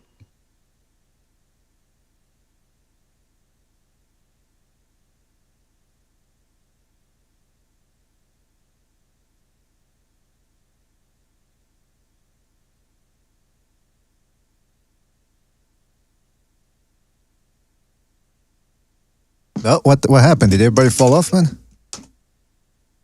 I don't know what happened, man. All right. Well, I guess I had to. I went back and okay, yeah. Try to read the comments I leave on the Discord, fellas, because sometimes I gotta leave for about 2 minutes, and I need you guys to hold down the fort. But anyway, listen. I wanted to reiterate something here about the Blair Cobbs. I can't stress this enough. When you have that long hair in there, whether it's an afro or whether it's a whatchamacallit, a long hair. If you get hit, they move. And the judges look at that and they think, oh, well, that's a hard punch. That's a scoring punch. That's a clean punch. The knockout, the stoppage there, or the overall stoppage from against Blair Cobbs looked more violent than it was because of that long hair he had, that big afro. But the most disgusting thing was that every time he was getting hit, he was spraying the crowd with sweat. Now, you expect that if you're in the front row, you're going to get a little spit, a little snot, a little blood. But this was ridiculous. He was spraying people. It was like at the car wash. If I would have been there, I would have had Vietnam flashbacks because, it's always raining in Vietnam. I don't want to get into that right now, but it is gross. Ugh. But you would think Rocha would say something, right, bro? You would think Rocha would say, listen, dude, cut your hair, because not only just to all those things you said, the visuals, you know how much hotter, like hair, the human body grows hair for warmth and protection. Like, this is the reason why it's on top of your head, because you lose the most body temperature. Most flows out of the top of your head. So why, kid, wear a hat. When he leaves to go outside. So, he would be cooler. He'd keep his body cooler, too, if he got a haircut. Or at least cornroll that thing down. But knucklehead. Yeah, man. Well, I mean, it's Freddie Roach, too. Imagine if Freddie Roach had told him, hey, listen, cut the hair off. And the guy goes, no. I would drop the guy. I would drop the guy right there on the spot. David Lemieux had that stupid haircut, too, when he fought Golovkin. And every time Golovkin landed a jab, it would look like he was landing a power punch. Then you had Usyk when he fought Brady's. I think that was one of those fights. He had that long hair, and even though he was blocking shots or half blocking, it looked like they were harder shots than that they seemed like because of that hair moving around. So give yourself the benefit of the doubt. Go in there with a crew cut, bold, whatever, but don't leave loose hair around. That's why Marvin always shaved his head too. You know what I mean? He wanted it. He knew. He just kept him cooler. Mm-hmm. Absolutely. That's why he always bicked his head. Hey, listen, we got a lot to get to here because there's other subjects that I want to... Oh, real quick. Plus, another reason why he did that, he wouldn't bick it the day of the fight. Just that tiny little bit of, stubble. It's like sandpaper. And dude's all sweating. To watch his fights, he sits and rubs his face on a dude's face. It just irritates your face. And it can make it a little more raw and easy to cut. It's just bizarre. But he would use that to his benefit. Yeah, I can imagine that happening. Listen, it's time for communiques, because I want to say something to people. We do have an email address, and people send us emails, and I usually don't read them, but we should, because people take the time to read about, to write to us. And the other day, somebody wrote us an email, which was very, very, how should I say, erudite. And I say, you know what, we need to read more emails. So let's give people the benefit of the doubt. Let's go to... What was it? What was the word? Erudite. Is that how you say it? Like, it was very... I don't know. You're going to have to explain it to me because I'm not insightful. Up to your... It was an insightful... I don't have your vocabulary. Erudite is like a scholar. Okay. See, I'm the stupidest motherfucker on this Back in the old days, like in the Bible days. All right, this isn't the vocabulary debate arena. Let's go to the communiques. All right, here we go. Let's see who we got. There's a couple of... emails here for everybody. Let's see. We've got All right, this is from Tito from Long Island, New York. He says, who are you guys picking between Shakur Stevenson and Oscar Valdez?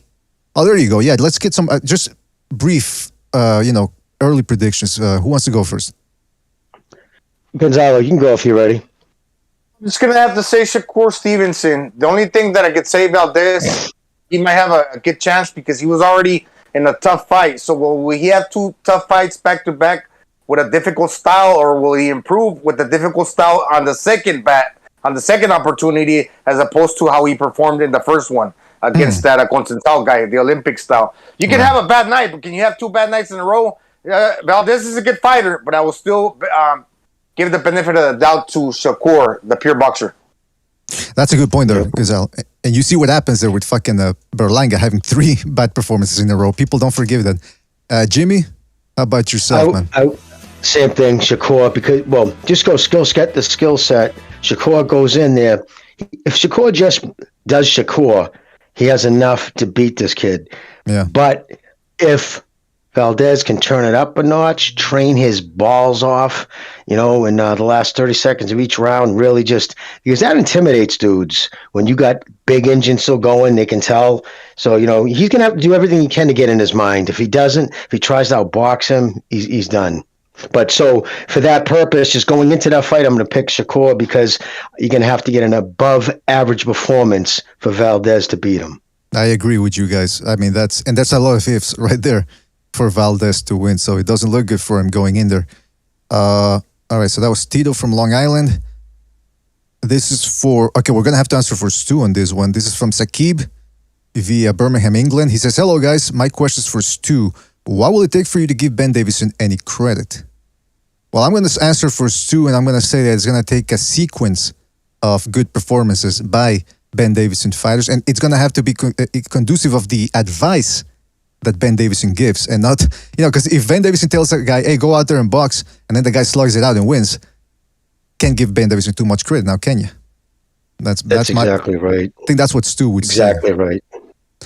All right, let's go to, this is Will Atcha from Connecticut. He says, oh, come on. You guys aren't too hot when it comes to predictions, so I'll give you a freebie.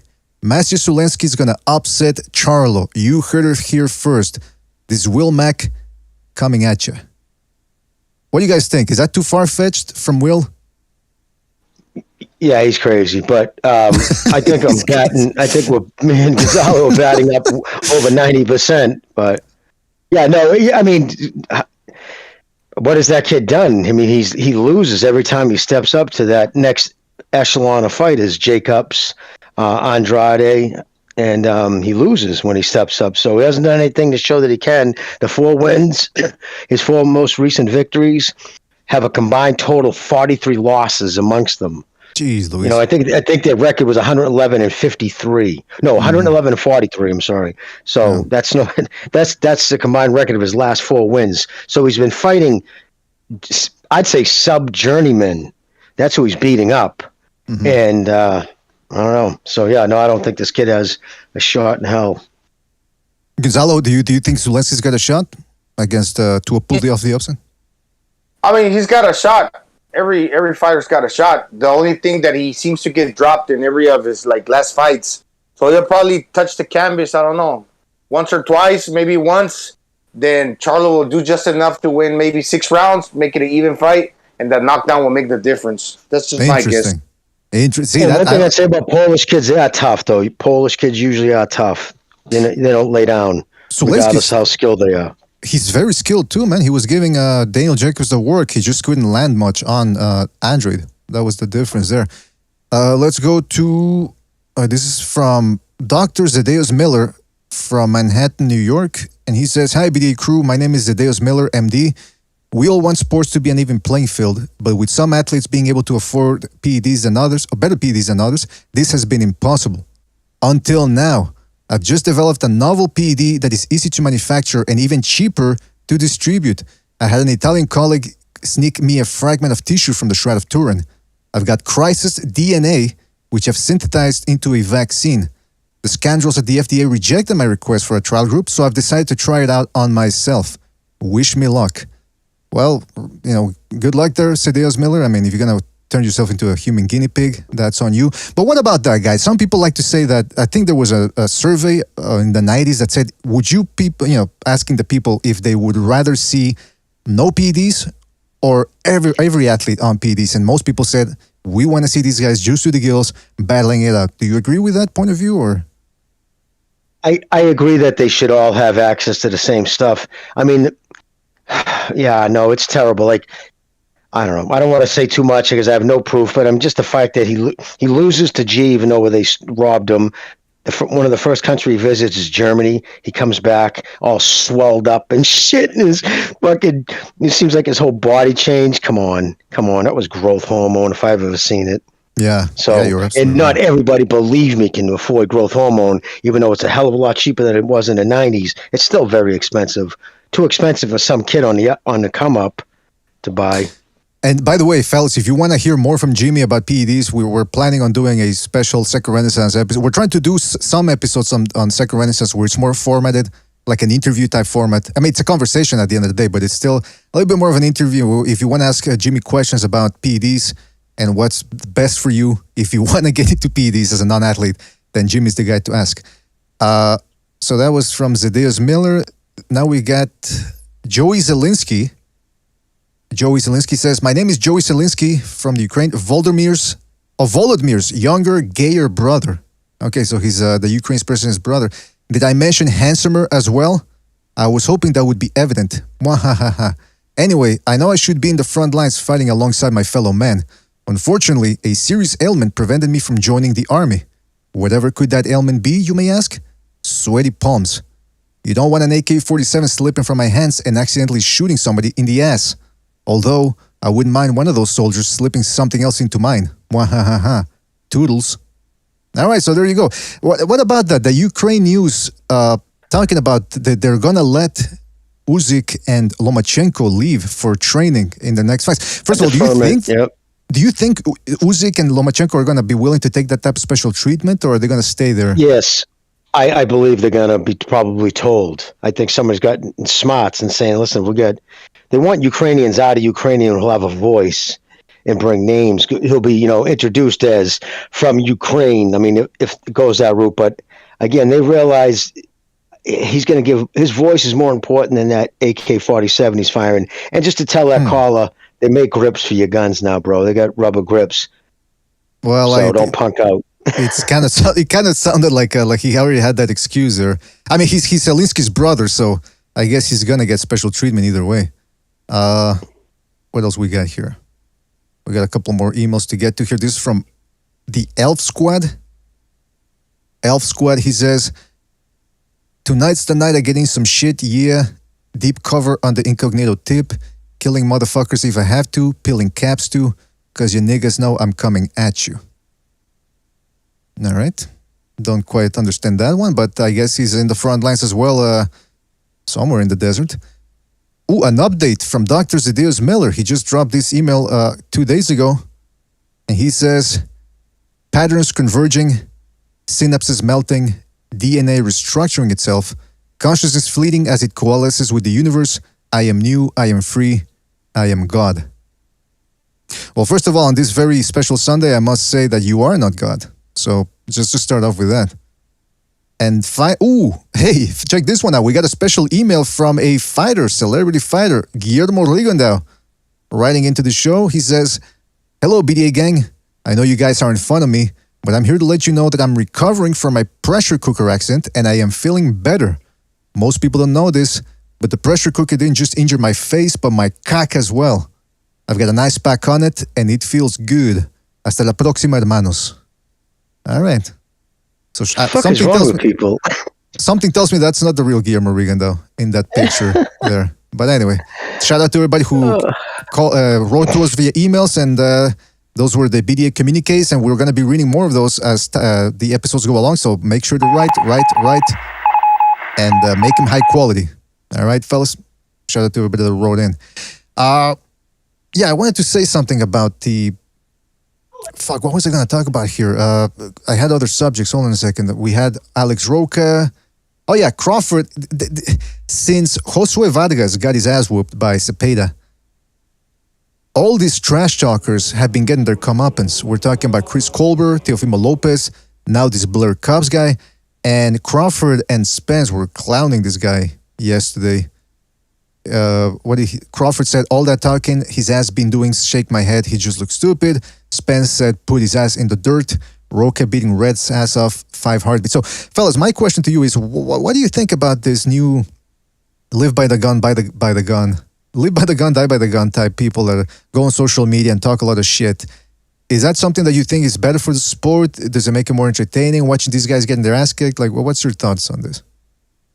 I don't like it. I don't like when a guy with that many fights talks about champions, because what it's doing, you're talking about them like they're your equal, and you haven't earned that yet.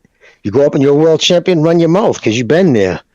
But see what happens, though? You just bring, I don't know, it's just not fond of that. I don't mind shit talking each other before a fight or whatever. You can get it on social media. But then again, I guess everything in moderation, right? Mm-hmm. Absolutely. Yeah, Gonzalo, how do you feel about the trash talking some of these younger guys are doing now, and it's gonna sell? I mean, it's all right. You kind of have to feel a little sorry for them, although they brought it upon themselves. Like when they lose and they get found out, but then again, they brought it upon themselves. Mm-hmm. The only thing I don't really like about that is it gives the impression, like these fighters that talk all that talk, but don't necessarily walk it, that they're better than they really are. So it kind of dilutes the sport. In the sense that you're thinking you're watching a future superstar, in the sense that he can actually box. But like Blair Cobbs, he was a late starter, and he's not as good as he was billed to be. Yeah, absolutely. Listen, it goes both ways, man. It's okay, you talk, and if you're a good trash talker, it's going to get you exposure. But then you got to actually live up to it. And so many of these guys just aren't doing that. So I would be weary of doing that. If I were a fighter doing all that trash talking, you might end up in one of those YouTube videos where they clown you and they, get millions of views. So, okay, you got that little payday you wanted, but was it worth it? Well, I got somebody dropped me a DM. It was hilarious. It was showed a woman like handing back a check. Sorry, Mr. Cobbs. The check your mouth wrote. Your ass bounced the check your mouth wrote. Seems you have insufficient talent. Your ass is dropped, bounced the check your mouth wrote. It was just funny as hell. Yeah, I should have posted, but yeah, so that's what it is. He talked, he ran his mouth, and couldn't back up what the hell he was talking. You don't talk like that unless you can back it up. And you go out there and you get fucking beat up. I mean, he went out there and got beat up. Let's be honest. Yeah. Yeah, the other thing of that could be maybe they don't care. Maybe these guys, for them, getting that little exposure is enough, and they're willing to take the criticism from people on Facebook and YouTube, Twitter. Well, back to what I said the first time. Goodbye, Mr. Cobbs. I hope you enjoyed your 15 minutes. Because if that's all he was looking for, right? And by the way, on the Zone, they refer to him as what do they call him? Advanced prospect or something like that? It's like, I'd never heard that one before. Advanced age prospect. But by the way, shout out to Copper Collared King for his contribution with the Super Chat. He says, Boom Boom guy. Oh, okay, it's Boom Boom. Representing the LDBC. All right, shout out to Boom Boom. Not many LDBC people want to make it out here. Actually, didn't Boom Boom say that he didn't know what the LDBC was? Or was that another caller? I forget. I'm starting to get confused here. Okay, he's donating again. Another message with the Super Chat. Shout out to Copper Collared King. He says, LDBC Boom Boom guy, Loma wins. Pardon to leave shot-handed Ukrainian army to train Kambosa fight. What a joke. Usyk offered pardon. I doubt he takes it.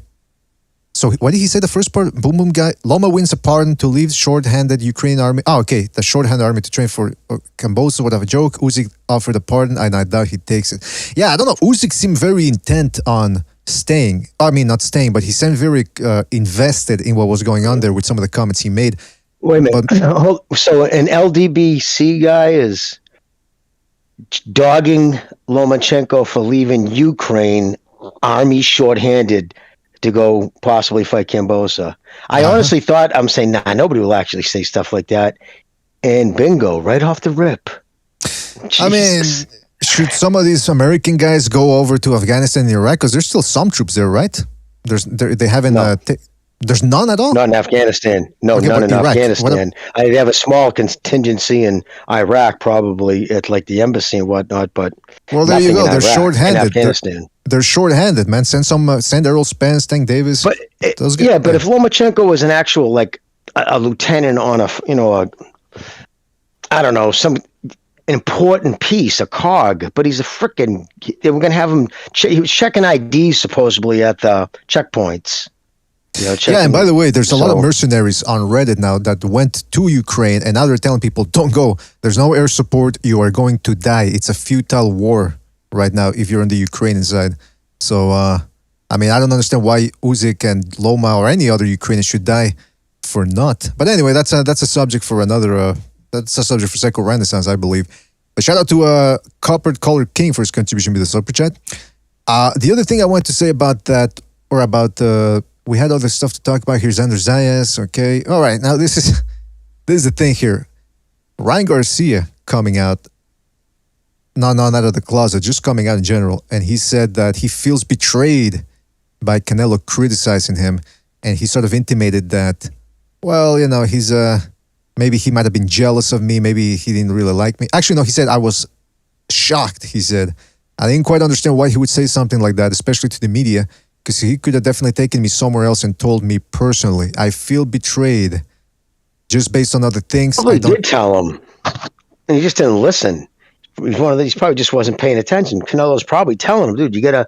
Remember I said he's probably saying he's going to meet the guy there at a certain time and doesn't show up or shows up 20 minutes late like nothing, like everything's everything. Sure enough, that's what Canelo was when he was talking. He's like, you can't tell him you're going to meet him at 12 and show up at 2. So you just knew that's how the kid was. Yeah, so betrayed the fuck up. Canelo was guaranteed Canelo talked to him first. And when he didn't listen, he probably figured this will get his attention. But he's got to get thicker skin.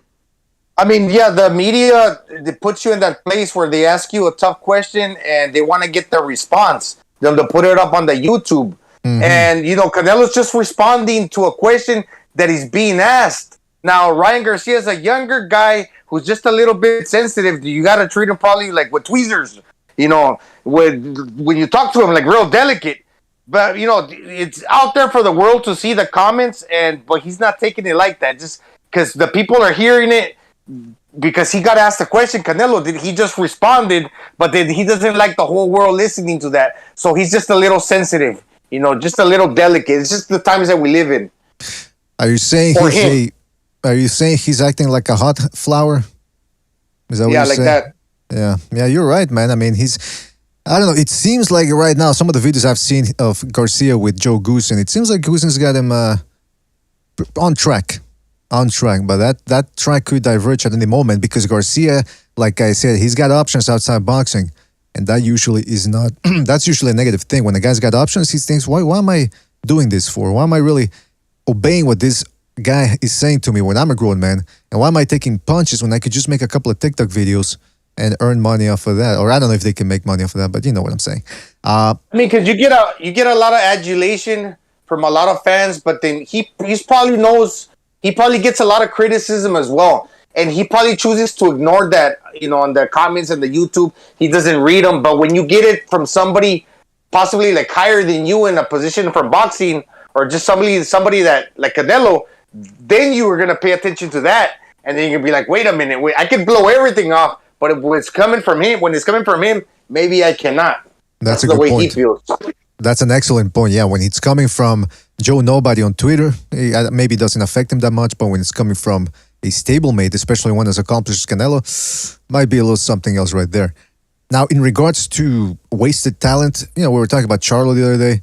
How about Regis Prograis, who fought in Saudi Arabia or Dubai yesterday against Tyrone McKenna, a tough guy from England. He'd only been beaten twice by decent opposition. Prograis just ran through this guy, and you gotta wonder, where's Prograis been since that Josh Taylor fight? This is only his third fight since 2019. He's been fighting decent opposition, but for a guy that's so good as Prograis, he should really be fighting some of the elite guys at junior welterweight. And then I started thinking something else, guys. When I was watching him beat the crap out of McKenna, I thought this guy, Prograis, could have easily gotten that decision against Josh Taylor. So he could have been the undisputed junior welterweight champion of the world. You got to wonder how his career would have turned out had he received the decision. What's going on with him? Is it managerial issues? Is it promotional issues? Why isn't he fighting all that often? What's the deal here? Anybody aware of his... I think you just said it. I have no insight onto what's going on, but again, it's weird. He started out, he was originally, I believe, with the PBC, and then he's often kind of, I don't know, maybe he was Xan for somebody, but yeah, so I don't know. I have no idea what's going on with him. Why, if it's injuries, he seems to be a grounded guy from what I can read and the things he says. Seems to be a family guy, seems to say a lot of the right things. He likes to fight. Not a big fan of his style, his hands down by his side. I've never really liked that, but that would take us out. But yeah, he's a good fighter. I'm telling you right now, I bet you he's chewing at the bit to get another rematch at 140 with Taylor. Yeah, man, because that was a very good fight from both guys on the inside. You know, it's interesting because Prograis, he's very, very good, man. But he's already 33 years old. And you look at Josh Taylor, more accomplished than him. And even though Josh Taylor is 31, and then you look at, like you said, Prograis outside the ring too, he seems to be very disciplined. I've seen his videos of how he trains. He's got some interesting techniques as well, like hitting the tires bare-fisted, so that sort of reinforces the wrists and allows him to have more grounding or more backing behind his shot. So, man, let me tell you, this guy, he's very good, but like you said, he was with Top Rank, then he was with Pro Bellum or whatever, or the PBC, and now he's with Pro Bellum. He seems to be all over the place. Was he with Top Rank? I don't think he was. I don't think he was ever with Top Rank, was he? Like an actual Top Rank fighter? Well, I remember him fighting on ESPN and I guess Indongo. Yeah, he was. He was. Yeah, well, because he was fighting. Against Taylor too. I thought he was with. Wasn't with Top Rank actually. Well, with the Taylor fight, that was on. The Taylor fight was for the World Super Series of Boxing. So I don't know. I don't know what happened. What's been going on? I'm pretty sure he was with Top Rank. He was with Top Rank. Yeah, he's a good fighter, man. Always. He came in 2 pounds below 140, I believe. I heard somewhere. I didn't see his fight, but like you guys were mentioning, and I always thought this myself, fighters that come close to their fighting weight and don't balloon up, they're good fighters, man. Like Julio Cesar Chavez, Mayweather, all those guys, man, they stay true to like their body size. Man, he's one of those guys. He's good, man. It's kind of a shame because, like you said, 33, I didn't think he was that old. It's slipping past him. It is, man, especially since he fights. Right now, he can fight with his hands down because of his reflexes, but as soon as those things start slowing down, he's going to become more hittable. And look, I like Prograis, man, as a fighter. The guy's got power. He's got quick hands. He knows he's got a good instinct. He started boxing late, too, if I remember correctly, so that might explain why he's already 33 at this point and with not that many fights. But he can box and he can punch, but he can move the waist, so he's left-handed. When he moves that waist, he put a lot of torque into his body shots, especially like how he trains with the tires and stuff, man. The dude's got good power too. Yeah, he's exactly. good. Yeah, man. So what you said, Mr. BDA, the exact reasons why you said I don't like that style, because that style is so conducive on fast twitch fibers. You know what I mean? The minute you start aging, people figure that out quick. And then they have to start changing when they get older, you know? Yeah, absolutely, man. And there's a bevy of good fights to be made, or quality fights at 140. You could match him up with Gary Antoine Russell in a perfect world. Xander Martin, Barbosa, Matias. Can you imagine that fight? That would be great. Even a fellow southpaw like Catterall. And of course, you got the top 3 guys in the world, or 4, right? I should say, Zepeda, Ramirez, and Josh Taylor. Well, that's 3 fights right there. Those will be excellent fights. And I got to tell you, if Prograis and Ramirez fought, I don't know if I'd be picking Ramirez in that one. I might be going with Prograis. That's how good he is. Yeah, but that's right. But you know, man, I mean, who knows where he's at in terms of promotion. So hopefully he gets back on track, because he really did put a beating on this McKenna guy. It was just a matter of time. He really busted him up. Also in that in that card, we had Sonny Edwards. Sonny Edwards, flyweight champion, very mobile, taking on a tough guy in a grudge match named Mohammed Wasim. It was a classic boxer versus pressure fighter type affair. And now Sonny Edwards says he wants Julio Cesar Martinez if Martinez goes back down and if he can make the weight flyweight. I don't know if you guys saw that fight, but just a recap here. Sonny Edwards is a mover, very good footwork, very elusive, and he wants to catch guys with power shots. He's a classic boxer. He waits the last 10 seconds to steal the round, although he didn't really need to because he was doing well. But then there were points where he found himself on the ropes a little bit too much, And I couldn't help but wonder, remembering back to Michael Conlan getting knocked out the ring. And, if you spend too much time on the ropes, that could happen to you. But Edwards seems to be a better fighter, and Wasim wasn't as big a puncher as Wood last week. So keep your eye on Sonny Edwards, man. The guy's especially good. especially if you're like that small, no BDA. If you're against the ropes, you can slip in between the middle rope. No. Exactly. Yeah, you can fit right through there. That's a good point, man. But what was I going to say about that? Yeah, and I didn't see that Tajari fight yet. But he ended up... sorry, hold on a second. Yabuki Tajari. What was the result there? I know the guy who... Hold on a second. Hey, don't forget to hit the like button, fellas. Hit the like. Yeah, but Yabuki regained his title against Taraji from the rematch of one of the upsets. No, sorry. So what the hell am I? I'm getting confused here. Taraji beat Yabuki in a rematch, and that was from one of the upsets from last year. But Taraji rallying back rather, from that loss and doing some good stuff. So yeah, Taraji knocked out Yabuki in the third round. Official scorecard clearing things up in the chat there. So we had a full night of boxing, man, or a full day, I should say, last week. What's going on here? Yesterday, yeah. I missed the Prograis and Sonny Edwards card. I haven't seen that yet. Now he's looking to fight that kid Ramirez we saw last week, who won the title off Wood. Is that who we're calling out? No, Martinez. Sonny Edwards is calling out Martinez, who lost against Gonzalez 2 weeks ago. Okay. Or was it last week? Oh, that'd be a good. That'd be a good scrap. I mean, that kid Wood. I mean, Martinez, kid who bit off too much and he could chew, try to take on Chocolatito again. I don't know whoever's handling him. That wasn't wise. I don't know why they thought he could beat Chocolatito, but. Yeah, man. I mean, I don't know, man. It's going to be interesting to see what happens with that. Chocolatito's not the same fighter as Sonny Edwards. He's a pressure fighter and he's got better combinations. So maybe Martinez can make something happen there. Because we did see when we did that film analysis, we looked at Jay Harris, how he was able to give Martinez a tough time. And Sonny Edwards appears to be a better fighter, much better fighter than Harris. Much better experience, better pedigree. But you never know, man. That punching power, crazy angles from Martinez. We'll see what happens, man. Should be an interesting fight.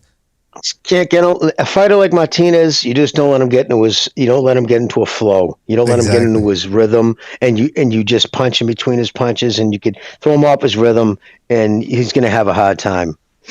And Chocolatito did that to him all night. Mentally beat him before he beat him up. Copper Colored King, shout out to Copper for his contribution with the super chat. He says WBA just ordered Kambosos for stank necks or be stripped off the belt. Shout out to Copper Colored King for his contribution. How does that work, by the way?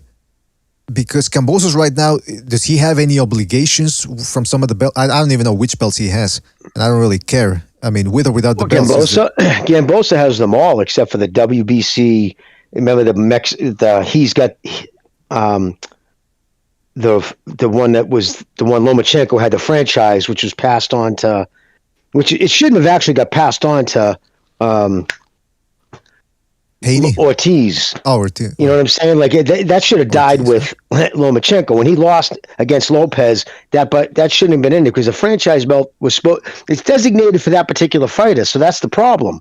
How you pass it on to the next guy? So it shouldn't have been. So it shouldn't have been offered to Haney, and Gambosa should have them all. But other than that, mix up with the WBC, he has all the legit belts. Yeah, you know what? I've said it before. I don't care about the belts. If you beat the man, corrupt organizations can strip you of all the belts they want. You're still the champion. So if I were Kambosos, it actually would be smart. Just keep one belt. That way you don't have to spend so much money on paying all these other organizations. And you still get to fight the best. Now, Tank Davis, I don't know how that will work because Tank has a fight against Romero next. So when they say that the WBO has ordered the fight, do they mean after Kambosos' next fight and after Tank Davis' next fight? Or it's kind of hard to figure out what these corrupt organizations are on. Every day they change their standards. They would probably be talking about the next one because Davis is scheduled to fight the special needs kids, so that's not going to happen anytime soon. Well, come on, dude. Sorry, but hey, by the way, what it is. Shout out to Kenshiro for his contribution with the super chat. He says, "Hope BDA, Jimmy Gonzalo, plus the kid, and everyone is well." Well, shout out to you, Kenshiro, man. Thank you for your contribution, and right back at you. Hope you're doing well as well. Hope you're doing all right. And I know he said he's not going to be on there next Friday for Open Lines Friday. He's got to go to a boxing function. So shout out to Kenshiro. Hope you enjoy yourself over there. Take plenty of pictures, man. I every time I go to these amateur events, I always take pictures. Some of them are actually pretty good. Some of those fights. I wanted to bring something up here. It's a shame Chief isn't here because I would have loved for him to check this one out. The Ring Magazine did an article about Julio Chavez for one of their issues. I don't know if it was an exclusive for this website or for the magazine, but in any event, they asked him about his biggest fights, some of his biggest fights. And Chavez has a reputation for being a bit of a prick, an arrogant prick at that. But in this one, pretty open and pretty humble about his fights. So they asked him about his first title win over Mario Martinez. Said tough fight in Los Angeles, blah, blah, blah. The one that really interested me was that Rosario fight. Because going into that fight, it was very competitive on paper. People were looking forward to it. And then Chavez just ran through him. But, and this is something Rosario can punch too. He can really crack that kid. But he said he hit like a baseball bat. Who said that? Chavez? Yeah. Yeah, no, I heard that too. I always heard that kid could crack. One of the harder punching 135 guys. Yeah, I wanted to point something out with that we've talked about before, how a fight can look easy.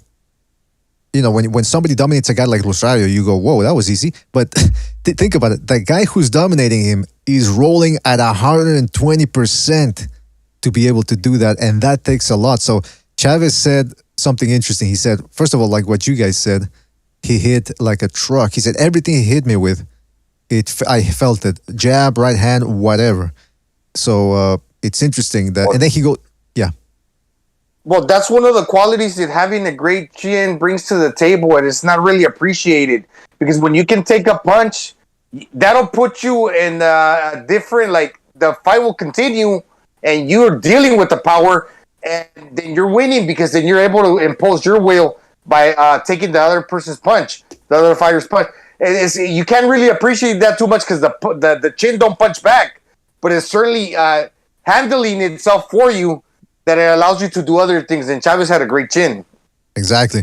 Because I always remember Urbano Antillon, who was a pressure fighter. He was good, but he didn't have the resistance. And he would get picked off and stopped. So when you see a good pressure fighter make it to the top of the pound-for-pound list, or even the top 10 in any division, it's usually because he's got a good chin to be able to fight the way he does. And I think Roger Mayweather also said that the thing that made Chavez great was that he was going nowhere, with the chin always coming forward. Mm-hmm. Absolutely. Absolutely. And Chavez said that he was strong to make 130 at the time. So when he moved up to 135 for the Rosario fight, it was game on. Interesting other factoid here. He talks about the Jose Luis Ramirez fight. Jose Luis Ramirez, a very tough Mexican fighter who used to spar with Chavez. And Chavez gave us a little bit of an insight into their sparring sessions. He said that when he started boxing, Ramirez was already a national champion, I believe, in the amateurs. So he would kick Chavez's ass in the gym, and that he would make him cry, actually. Chavez would be so... Because Ramirez wouldn't take it easy on anybody, he said. But then Chavez kept improving, and then he said eventually our sparring sessions, they would turn into wars, and everybody would stop to watch him.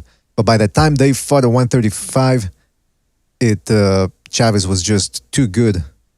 And he ended up... Yeah, he's from that area where Chavez is from. Chavez was born in Sonora, Mexico, but he was actually raised in Culiacan.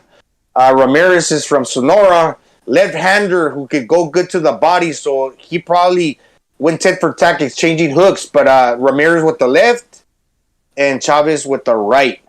Mm-hmm. So, they're just going at it. Probably, in my mind, I probably think, man, that must have been cool, back in the day, them two training. Yeah, man. It must have been fucking worse. Well, he said they were worse. But by the time they fought, Chavez was just too sharp, and he was picking Ramirez apart, man. Dropped him at some point, and then a cut stopped the fight, and they went to a technical decision. But Chavez said, he said it was a hard fight, not necessarily because of the physicality of it, but because he was my friend, and I didn't want to beat him up too bad, which I always find that peculiar when a guy says, I don't want to beat my friend up too bad. Well, if you don't, you're giving the other guy a chance to land a big left or a big power punch, and then he takes you out. And then you start regretting not having taken him out when you could. But either way, I mean, Chavez, that was a prime Chavez, man. In 88, lightweight, poof, he just was sharp in that fight. Then he talks about BDA, yes. BDA, Chavez was a late starter too. In reality, he excelled in like baseball and soccer, and he had only like 14 or 15 amateur fights, I believe.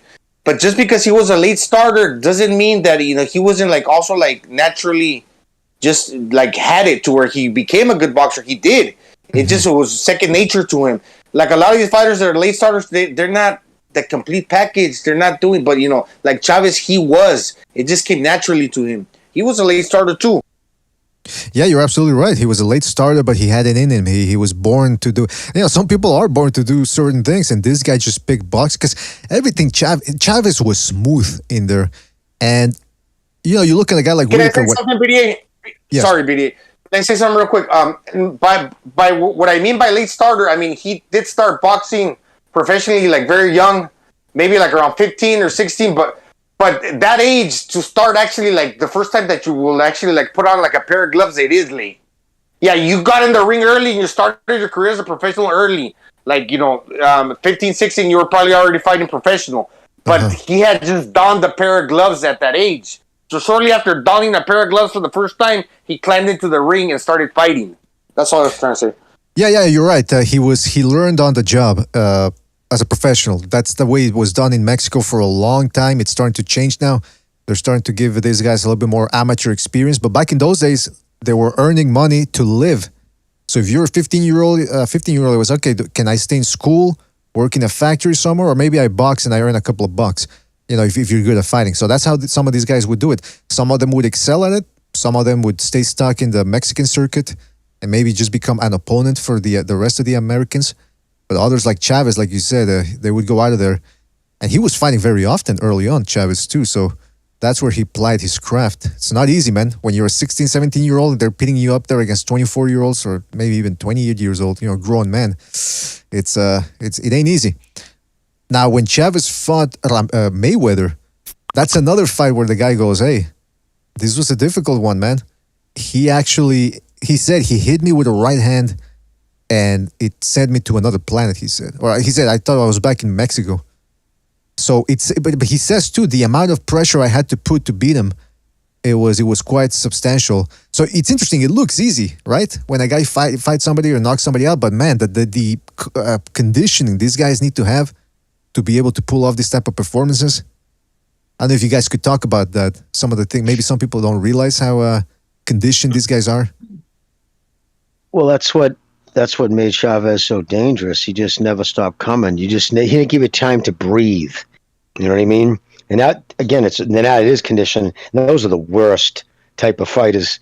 A guy who's got boxing skills and just keeps coming and keeps coming. Like Lomachenko, that's why guys quit. It's not that he's so much beating them up. It's just you become physically exhausted. You don't have a time. You just never have a time to get your wits together. So, yeah, conditioning is crucial. Absolutely. That sport. Absolutely. And it just goes to show you it's the difference between a great fighter and a subpar fighter. Because if conditioning was easy, everybody would be doing it. But there's a lot of guys that take it easy in the gym. They take shortcuts. So it's interesting to see when you got a guy like Chavez, who not only was he a natural, but he was a hard worker early on in his career. Now he talks about the Meldrick Taylor fight. Now this is interesting because it seems as if Taylor's shots weren't hurting him. But check this out. Chavez says that in the 10th round, he got hit with a barrage of punches and he hurt and he lost all sensibility. He said, all I cared about was punching him. So he sort of became numbed by Meldrick Taylor's power. And then he says, in the 11th, I was groggy. I don't know how I ended that round. And then I get to the 12th and my trainer poured ice cold water on me. He said, come on, Julio, do it for your family. He says, those were magic words because in the 12th round, I went out to knock him out and that's where I connected with the right hand. I'll be honest with you, he says. When I knocked him down, I didn't care about winning or losing. All I wanted was for the fight to be over. I was close to dying. Fuck. That must have taken something out of him, right? That's why after 1990, that's sort of like past his peak, Chavez, even though he was still in his 20s. But he went on to fight 5 more times that year. Jeez, Luis. Yeah. Went on to fight 5 more times. So to hear these clowns talk about You know, you see on Twitter, oh, Bucko was in a big fight. You could see him. And what do you expect him to get right back in there? Yeah. It's fighting. They're not race car drivers. They're supposed to get hit. You know what I mean? It's just nuts how that it's. And but when you do that, you don't get seen enough. You don't get enough to build your brand. You're just never going to see these guys rise to the stars because they were always on your television. Like I remember seeing Chavez 3-4 times a year on HBO. It was like, oh, he's fighting again. Like, you know what I mean? I just saw him 2 months ago. It's just a problem. It's a serious problem. Never mind ring rust and all the other horrible shit fighting infrequently causes you. And not for if nothing. you saw how much that fight took out of Mildred Taylor, you know how they say it takes two to tango? Well, it must have taken something out of Chavez too, right? Because I think Mildred Taylor was pissing blood, but I think Chavez was also probably pissing blood too. And like when you guys spoke about Jamie about Berlanga when he loads up on the shots, you know, look at Taylor. Maybe he's not as heavy-handed like a power puncher in that division, but just by the simple fact that he's letting his hands go, especially like not early on, but after Chavez was tired, and you're bamboozling, you're putting your punches together, and you're landing. When the man's tired, dude, that'll do significant damage to your opponent too. And Mildred Taylor was bringing the heat. Yeah, man. I mean, that was a hard fight. Like I said, they were both redlining it, and you know what happens when you redline a car? You take something out of it. So these guys, they left a lot of it in the ring, man. Now, I wanted to ask you a question because I'd never heard this before. He said, I wanted to vomit on the spot, and that scared me a lot because if I had vomited right then, I probably wouldn't be talking to you right now. I would have died from a stroke because that's what happens to those who vomit. I'd never heard that before about not. Yeah, that's an old wives' tale, man. I don't know if that's true. You'd hear that a lot of the old timers say that because your body's in convulsions at that point. But you can throw up. I've seen guys throwing up squatting because they're squatting too much. It's your body releasing. It's like right before an animal dies, sometimes they'll piss and shit themselves. Right. So it's probably along those lines, I guess, like you're releasing all the fluids. But people have thrown up in the corner of the ring. But yeah, no, I don't see the correlation unless he's meaning that was the rest of his life force leaving him. Well, you probably wanna stay standing or sitting, maybe not like lying. And you want to keep it together because if your body goes into like this type of idea that you're slipping away, it probably will. Because psychologically, it also, along with the whole being tired thing, that those two things correlated will put your body maybe in a bad spot. Because it's brain power too, man. You just got to believe that you're okay and stay awake and until your body comes down and it's just at a different level of breathing and relaxedness, then you might be okay because the body's tricky. It'll mess with you. If you think you're going, man, then you might have a fucking panic attack. Then that produces a body reaction on you and your heartbeat starts accelerating. And if you're tired, man, that could cause problems, I think. Yeah, because I've felt like throwing up if I do a vigorous workout, high intensity interval type thing, especially running up and down stairs. Oh man, I hate that, but it's one of the best ways to get in good shape. One of the best, yep. And sometimes, once you're done, I feel like lying on the floor, but instead I keep walking because somebody told me a long time ago, never stop, all out after you got to keep walking. Well, because lactic acid buildup too. You don't want just to become stationary and sit. You want to kind of, you want it. So even at the end of a marathon, you'll see the guys kind of walking around. They'll put that metal tinfoil blanket around and they walk around. Yeah, because you don't want to because you'll also cramp up sometimes if you just suddenly go stationary. But but those guys, they're dealing with their legs are on fire, their chest is burning. I mean, they're just all the lactic acid in their arms from throwing it. It's great. Well, it's intestinal fortitude. Some people can push their body to that limit and have it in them, and other guys fold like lawn chairs. Yeah, that's the thing about that fight. It's like I've heard you guys say it before. Taylor, he probably wasn't gonna be denied on that night, but he was, man. The two guys came to win, and they probably left winners in people's minds because it's one of the greatest fights of all times.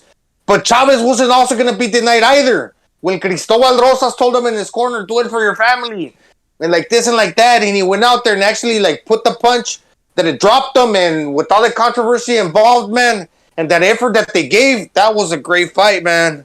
Yeah, classic. It was. Only. Go, brother. Yeah, just the ending is what sort of marred it for some people, or for a lot of people, rather. Yeah, it did actually. It did mar for a lot of people. But yeah, and to be honest with you, well, not that Chavez led a very clean lifestyle outside the ring, but Medrick Taylor was like historically bad. Huh. The cocaine took him down just as much as that fight. You So know what Taylor I mean? was Like, on he the one of coke those too? guys who partied like a mental patient. So Wait, you talking about Taylor or Chavez? Taylor, Huh. Yeah, Taylor. yeah. See, I never Yeah. knew he was on the sugar, on the no sugar as well.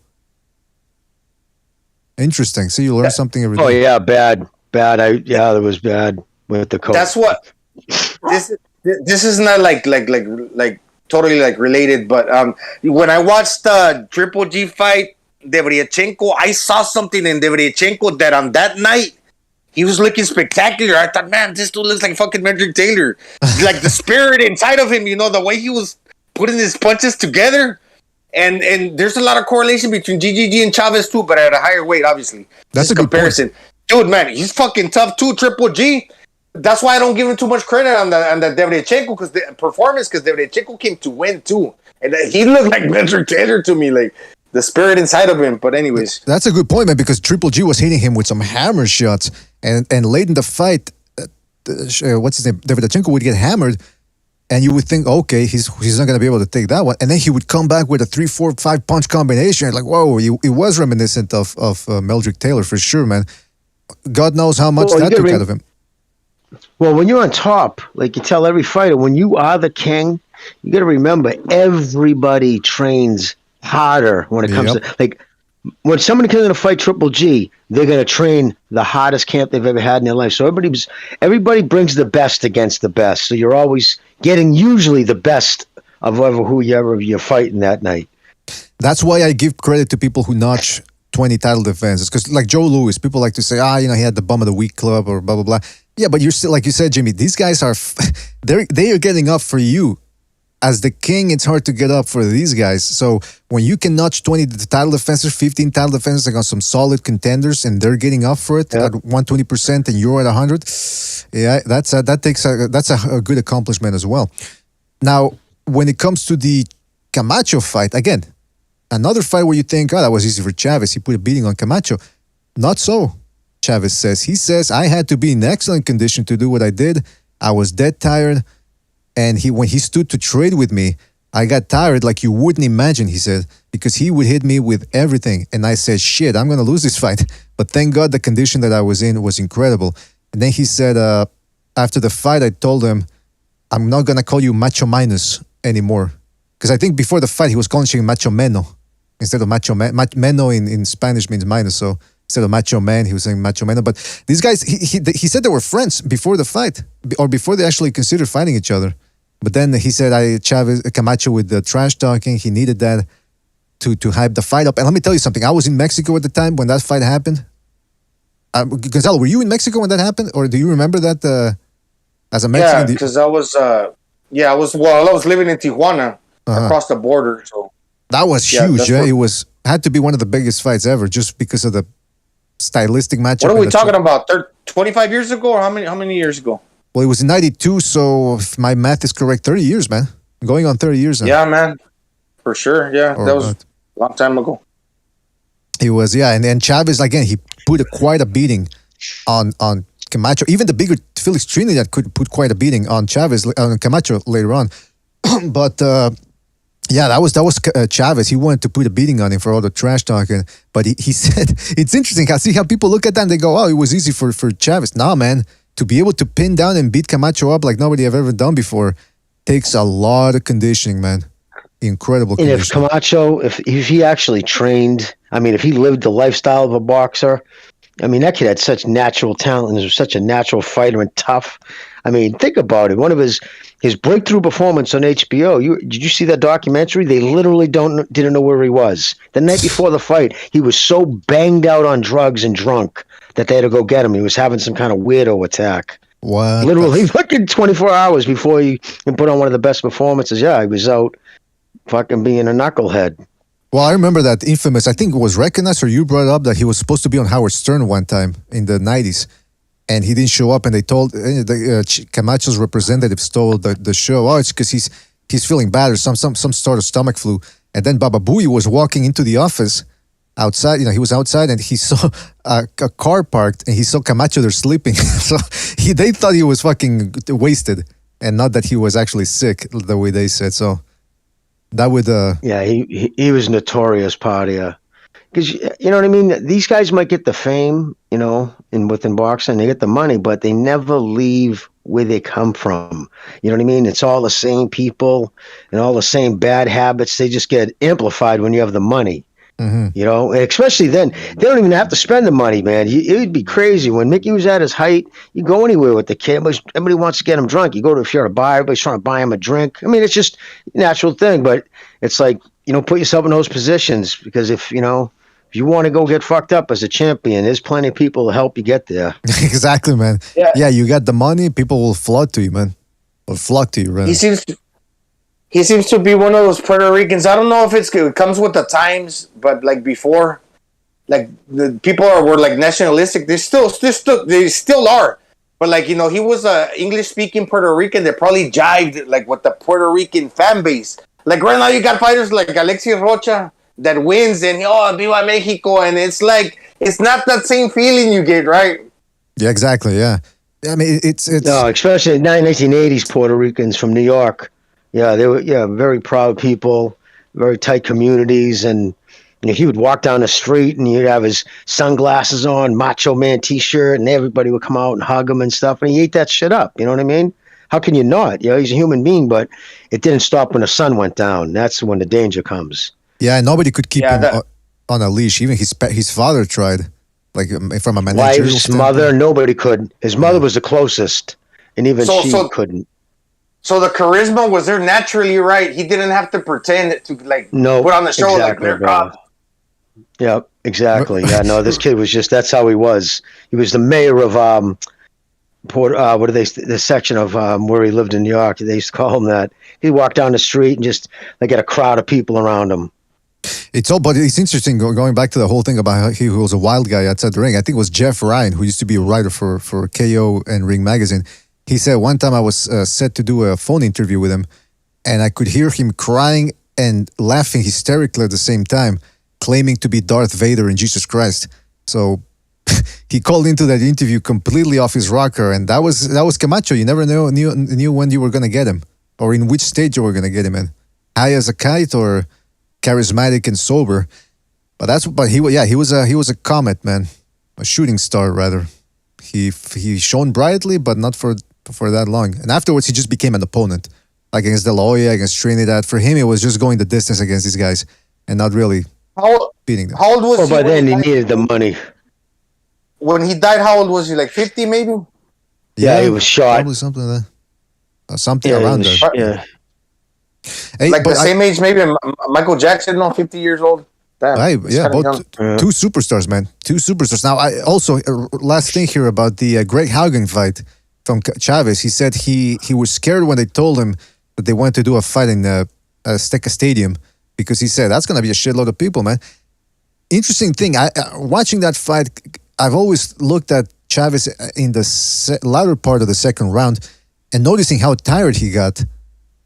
And he says in this one, I got tired. Because of the altitude in the capital of Mexico, which is it's notorious for its high altitude.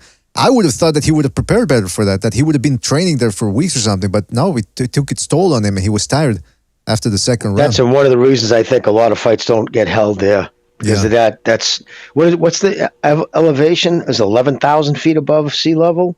Something crazy, right? Something crazy like Mexico City. Yeah, that's thin air, boy.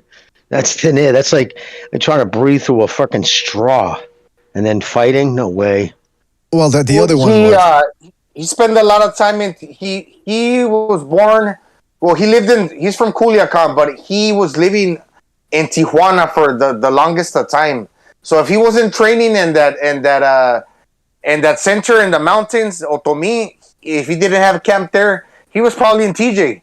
Where from going from there to the capital, then he went up to the elevation, and with all those people there, he probably didn't train for that fight. Well, TJ, that's sea level too, right? sea level? TJ is at sea level, if I'm not mistaken, right? That's low country, right? Yeah, that's not like the capital, like high. It's just like normal. Yeah, regular, just like pretty much at sea level, so it's not affecting sea your level. oxygen. Yeah. Hey, so that's the Chavez thing right there. Very interesting read. Go check it out over at ringtv.com. I wanted to bring something up here before we go. Just touching back on the Jermall Charlo thing and the Mike Tyson, because when we did, after that episode, we did an Open Lines Friday episode, and it was very hectic. Not everybody could talk. So just real quick, I want to say something about that podcast there, Jermall Charlo and Mike Tyson. People making fun of Charlo for not being more assertive. But I can't help but wonder if Charlo was in a lose-lose situation, as losers tend to be in. There just was no way he was going to come out looking good in this interview, because if he did what he did, we're seeing it now, people are clowning him for being meek. But if he would have won in there and said, yeah, I want Benavidez, I want this guy, I want that guy, and then you look at his career, people would have made fun of him even more so, perhaps. Do you guys agree, or do you think he should have at least gone with a little bit more gumption in there? I'm curious to get your thoughts. Well, that's the thing with Mike Tyson. You're gonna speak the truth, and you're not gonna get all funny and acting all like stupid crazy in front of Mike Tyson, because he'll put you on the spot. With he was being nice to Charlo, but Charlo usually gets out of character in the sense that this is more to like how he normally is. A lot of times it's probably acting when he gets all crazy with his reporters and acts all stupid. Right here, he just had to keep it like normal. And now you really got an insight into how his personality really is, right? So he was just being himself now. Yeah. Yep. That's a good point, man. And it came across to me like Mike just didn't respect him, doesn't respect what he's doing. Listen, all right, it's common sense. Think about this. How many times have you heard Mike Tyson and guys like him shit on boxing today when they talk about these guys don't fight enough? They're not fighting each other, blah, blah, blah. They say it all the time. So obviously when he has one of the people in the generation he's constantly shitting on is one of the more popular guys, at least in the middleweight division, at least Americans. So you can understand why he would go at him like that, because now he's got one of them sitting in front of him. So it was almost, if Mike didn't come across that way, it would have almost seemed like Mike was two-faced. Well, it's first of all, such a difference. You know what I'm saying? But I get the feeling he didn't even know who Jermall was, really. Oh, he knows who he was. Just because, listen, Mike smokes a lot of weed, and he might not have put he would have known all about Charlo, who he is, who he's avoiding. He's on social media enough. He knows what's going on YouTube, especially he's got a channel. He might not have just remembered Ronnie Shields was his fucking trainer. Someone could have said to him, don't forget, Ronnie Shields is his trainer, Mike Stone. Oh, yeah, Shields. And then he thought in his head as he's talking to him, oh, was I supposed to bring up Shields? Hey, you know Ronnie Shields, right? Like, forgetting the connection. But just because of that, believe me, he knew who Charlo is. He knows everything about him. Like, yeah. I think he watches his boxing too, Mike Tyson. And, he's pretty straightforward. He's not two-faced. He's like the opposite.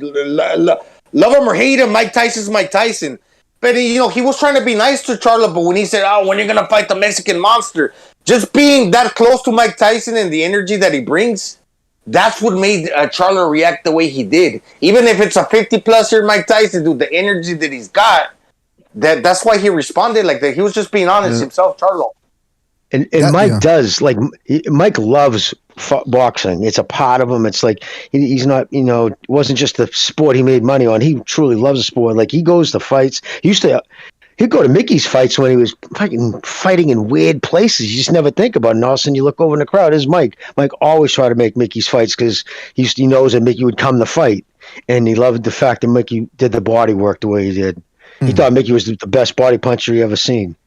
Well, Mike Tyson was being nice because a lot of times with these American fighters, the people are just there to butter them up and tell them what they want to hear. And Mike Tyson at least being nice about it, but he's still asking him, what about this guy? And I want the Canelo fight because I don't think Benavidez is that high of a profile of a fighter. Come on, man. Question. That doesn't sound like a good answer. Yeah. He embarrassed himself with some of his answers, bro. And again, it's a dangerous thing to be, interviewed by a boxer. Okay, as knowledgeable as Steve Kim is on all things boxing, I just think he's one of the best on that. But he's never he can only go so far with pushing a boxer, because in a boxer is always going to be, hey, listen, I'm the fighter, you're the reporter, you're asking me questions, you don't know what I'm going through. You ain't gonna act that way with Mike Tyson. You know what I mean? What the fuck is Charlo going to say? You know what I mean? So when you interview with somebody, especially a living legend, the last icon, probably the last fighter to be a cultural icon in the United States, Mike Tyson. So think about the level of success in the business this kid's trying to scratch a living in. You're sitting amongst greatness, and and he's calling you out for the way you handled your career. If that wasn't a kick in the ass, I don't know what is. And I mean, like, to get his thing going. Honestly, I think he should have just been fucking honest and took the lawsuit or whatever and said, listen, I signed to a fucking guy who I don't have no say on who I fight. And that's just how it is. Can I just, since we're bringing up Charlo, I got to say, man, I just read a tweet and I went and read their articles. I have a serious problem. Like Keith Idlick, I don't know much about him. And that kid, Jake Donovan, they write for Boxing Scene. You know what bothers me? Both those guys, within 24 hours of the news breaking, or like, I don't know if they broke it or was talked about, they wrote those articles, and they both start the articles off framing it that it was Golden Boy's fault. It was on Golden Boy. Well, American iconic, guy Al Heyman thought he had a fight in place. Like, that's how he fight. So, and then Donovan wrote it up very similar. But then you go on and read the article. It's a bunch of word salad. Nothing's really getting said. And then the crutch of it's at the end when they both wanted to use their platform. Like Golden Boy, I guess the money was agreed upon. Charlo was getting a bigger share from Munguia, because Oscar's been on in an interview. Well, he said it the other day on the DAZN interview Friday. They already okayed and agreed to the more money going to him. It was that, listen, we are in bed with DAZN. They have to be involved. They've brought this kid along. They've invested. We have to be involved. And he was willing to do some kind of partnership thing. I guess Showtime's saying, or Espinosa's saying they're willing to do that now. But what good is it? Because they've already, this kid fight with the Polish kid, Sulaki, that's already on the book. So I don't know why he's even bothered saying that now. So the bottom line is, it was both their faults because they were both stuck to each other's platform. Although Oscar's the one who he'd be willing to share it somehow. But the fact that you got reporters who are writing for Boxing Scene try to paint it for Heyman, and then you go to Keith Idlick's page, I guess like his LinkedIn page, where my work can be seen. Premier Boxing Champions is one of them he has listed. It's like, access has its costs, you know what I mean? But it just that kind of shit really pisses me off when you're shilling for a certain promoter. And it's like, and another thing too, remember when the Plant Canelo fell apart, right? The negotiations hit a wall there for a bit. Yeah. Remember Bavelis?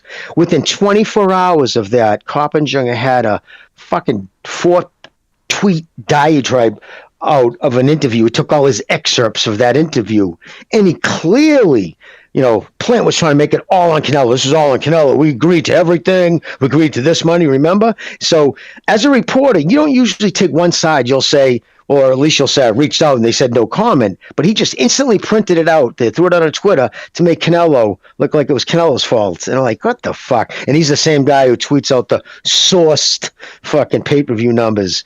I just think that shit's slimy. I just really wanted to say that. I agree with you, Jimmy, but unfortunately, that seems to be the nature of that business, right? Like if these guys want access to fighters or breaking news, they gotta lather these promoters up with butter and let them take it. But I still don't understand why. Is it really worth it to do that? Because let's face the facts. Let's say you're gonna interview Jamal Charlie before his next fight, like Zulensky. What's he gonna tell you that's really important? He's gonna say the same old thing. I've been training. It's the best training camp ever. I feel great. I'm gonna put on a great show. Thanks to all my fans. I want this guy. I want that guy next. That's all they say. They want to be first. That's all they care about. Their content is it's just first. They don't care what they talk about. It's just they want to be first. Like then there's, to me, that's why again, Steve Kim. You go on Twitter, somebody put it out there and you hashtagged it, #Bam Rodriguez, and they did it inside Mike Coppinger's Twitter account. He never tweeted about him. Never once, up until this last fight was the first time he ever tweeted about him. Steve Kim's been tweeting about that kid for fucking 4 years, talking about this kid back right. So like, there was a writer, like there's writers who can spot talent and then break fights down. Right. And then there's other guys like Coppinger. who could be a great fucking guy, but that dude don't know dick about boxing. Ooh. It's almost like he was covering hockey, which I guess he knows well. He's a big hockey fan. And then they needed a writer to cover boxing. He started doing it at USA Today or whatever. And now he's weaseled his way into ESPN. But you would think by the time now that he's at ESPN, he would stop lavering it up for the ABC. I mean, the fucking PBC. But then you turn around, you see Bob say, "You fuck out of here, shut the fuck up, you weasel," or so whatever to him. Then you can, so you know Mike don't like him. And now it's official. Mike can't stand him after that. But I don't know. I just, it's silly because that's what I think that it just lends credence to the PBC in my eyes is built on smoke and mirrors. Nothing's real with them. There's no transparency. Their fighters are fucked. They can't even tell Mike Tyson why they're fucked. I don't know. It's a very a lot of people are despondent now because of that fight falling through, and the fact that they had Zelensky all lined up already. Maybe they had him lined up as a plan B, or they please, you're right on the money. I mean, come on, within the 20. Well, Zelensky. I mean, that's come on. They already had that was definitely lined up. That was definitely. I think honestly. To be totally honest with you, I think they had no intentions of making that fight. I think they knew the same thing with Davis, that the rumblings are starting to get loud on social media. So they tried to do the same thing they did with Davis right before they announced the Romero fight, right, against the fucking helmet boy. What did they do? They attached his name to fucking Lomachenko, his trainer, Calvin Ford. Remember, he came out and said, it was like 2 days before. Well, we talked about it. We wanted to make that Lomachenko fight. Bullshit. You just wanted to attach his name to him because at the time, Loma was getting all that press because he said, "I'll go right to Ukraine. I'll call my training camp there." And sure enough, this coattail rider grabbing on, get his name, get people talking about him, and maybe even trending in boxing Twitter. And then sure enough, they announced Romero. And I think it was the same thing. I think they had no intentions of making that Munguia fight, personally. Hey, by the way, official scorecard boxing says Jimmy Showtime's been the owner of boxing scenes for the last few years. It tells you everything. Is that really? I mean, is that true, brother? Official, I believe this kid knows his stuff too. So if he's saying it, but I didn't know that. Is it Showtime or CBS? Because Showtime is a CBS owned affiliation. Yeah, right. A parent company, maybe, man. Well, that would make sense right there. No shit. I'm gonna look into official. that, Thank you, brother. I'm gonna check into that. Thanks for the info. That would explain a lot, wouldn't it? No wonder they always have sources. I'm gonna look into that, man. Maybe when he says they own them. Yes. No, I just wanted to mention shout out to another real one in Triple G, and I'm pretty sure you guys have heard the comment. But when he said, when Canelo said, this is personal. In regard to him fighting Golovkin, this is personal. So Golovkin responded, "Yeah, if it was personal, where were you 3 or 4 years ago?" That sounds pretty real to me. That's why I'm rolling with Golovkin, even at 40. Just the way he's talking, man. Isn't that true? I brought that up on Friday. That's good. Yeah, I brought that up on Friday, and some people were making they were giving a different point of view, and they were saying, "Well, it's because Canelo had that deal with multi-million deal with DAZN, and they were the one that were calling the shots." But if I remember correctly, they were. Was that? That's the reason why they signed that multi-million deal. Exactly, that's the reason why they gave specifically Canelo and Triple G all that money, because they just did 1.3 million pay-per-views. They were the biggest fight in boxing. If they would have came back with a third one, that thing would have fucking crushed. And that's the money that was what DAZN wanted. Remember, that's the reason why it all fell apart. The reason why he left Golden Boy, sorry, Gonzalo, for cutting you off there, but the reason why he left Golden Boy is because Golden Boy had promised DAZN that they were going to do the Triple G fight. Remember, Canelo was like, "Why would you have said that without okay?" He's like, "Well, blah, blah, blah." And yeah, that was the whole buzz around that. Listen, yeah, it might be personal, but that 10th round, that punch he took in the 10th round, I'm telling you right now, that kept he waited him out 18 months. He dumped his belt, and nobody talks as high about Canelo on his, panel as I do. But he ducked him for a while. He was trying to age him out the first time, and after that second fight, and he got the decision. He was, good. I got my arm raised. I'm done. I'm that far. I'm not getting punched by that Kazakh anymore. And he waited. Now he's gonna do it. But 3 years when he's 40 years old, I don't know, dude. To me, honestly, I ain't gonna lie, dude. a little fucking nick on my respect for him, but Canelo, that you waited 3 years to take that fight kind of really sits real ugly with me. Yeah, man. I mean, that's the other thing is when Canelo says the Zone gave him that contract because they wanted him to fight Triple G. I remember that those were the reports coming out that they wanted that rubber match. And it kind of reminds me when Pacquiao fought Marquez the second time. I mean, it was a razor-close decision. Could have easily gone to Marquez's side, that decision. But instead of having a rematch, Pacquiao goes up to lightweight, fight David Diaz. And then the De La Hoya fight came out and he fought him. So it's hard to criticize those guys when they fight bigger men afterwards instead of fighting the guy that gave him the tough fight. But it's still interesting because Canelo kept saying, he's got nothing for me. He's got nothing for me. Oh, what now that he's older and has even less for you? Now he's got something. I mean, that's the thing. That exactly. I think it's pretty clear that he was just trying to age him out. But that's the thing with Canelo fans. And look, I defend Canelo when it comes to certain accusations, but there are things that you can criticize him for as well. But it just seems that with certain Canelo fans. But with certain Canelo fans, you just can't do that. It's nothing. He's perfect. He's a perfect fighter. Leave him alone. What would they think? He's good, man. He's great and everything, but the truth it speaks for itself. When Canelo responds, he's a real guy too, man. I'm not saying that he's not, but Golovkin is also real. And when you have two real fighters stepping in there, and you get those type of fights and those outcomes, and people are clamoring for the third fight, but when you say it's personal, but then 3 or 4 years later it's happening, if you have a bone to pick with somebody, you want to attend that immediately. So those words kind of ring a little hollow, right? They just ring a little hollow.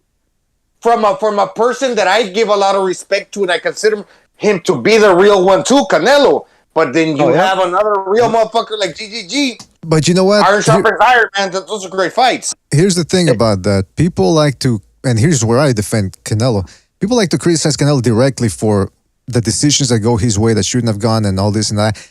I don't think he's calling the shots, guys. I think people give him too much credit sometimes because you saw what happened with the Macaboo situation. Reynoso's the one by that. People blame him for the judge's decision? Yeah, there's people that, I hate Canelo. Really? Yeah. But anyway, listen, the point is, I wanted to clear this up because some people go, remember the Macaboo situation when Reynoso said we're going to be fighting Macaboo next, and weeks later it turns out Canelo said, I didn't know anything about that, but hey, whomever he wants me to fight, I'll fight them. That's Reynoso's my guy and I'm his soldier. And then that fight never happened. So I think it's Reynoso and somebody else. They're the brains behind the operation. They're the matchmakers, and then they present a set of lists to Canelo, and then he goes. They probably steer him towards one direction, and Canelo goes fine. But that Triple G fight, listen, that second Triple G fight, whoever you had winning, it was the type of fight like we were talking about with Chavez earlier. Chavez Taylor, it takes something out of both guys, and I don't think Canelo said, look, if I can fight other good guys, and I don't want to give Triple G the chance of evening up the scores. And him beating me. So he probably said, fuck it, screw him. He talked a lot of shit. I don't want to fight him anymore. I'll fight other good guys. Exactly. He was angry about the steroid comment because he took that as an insult.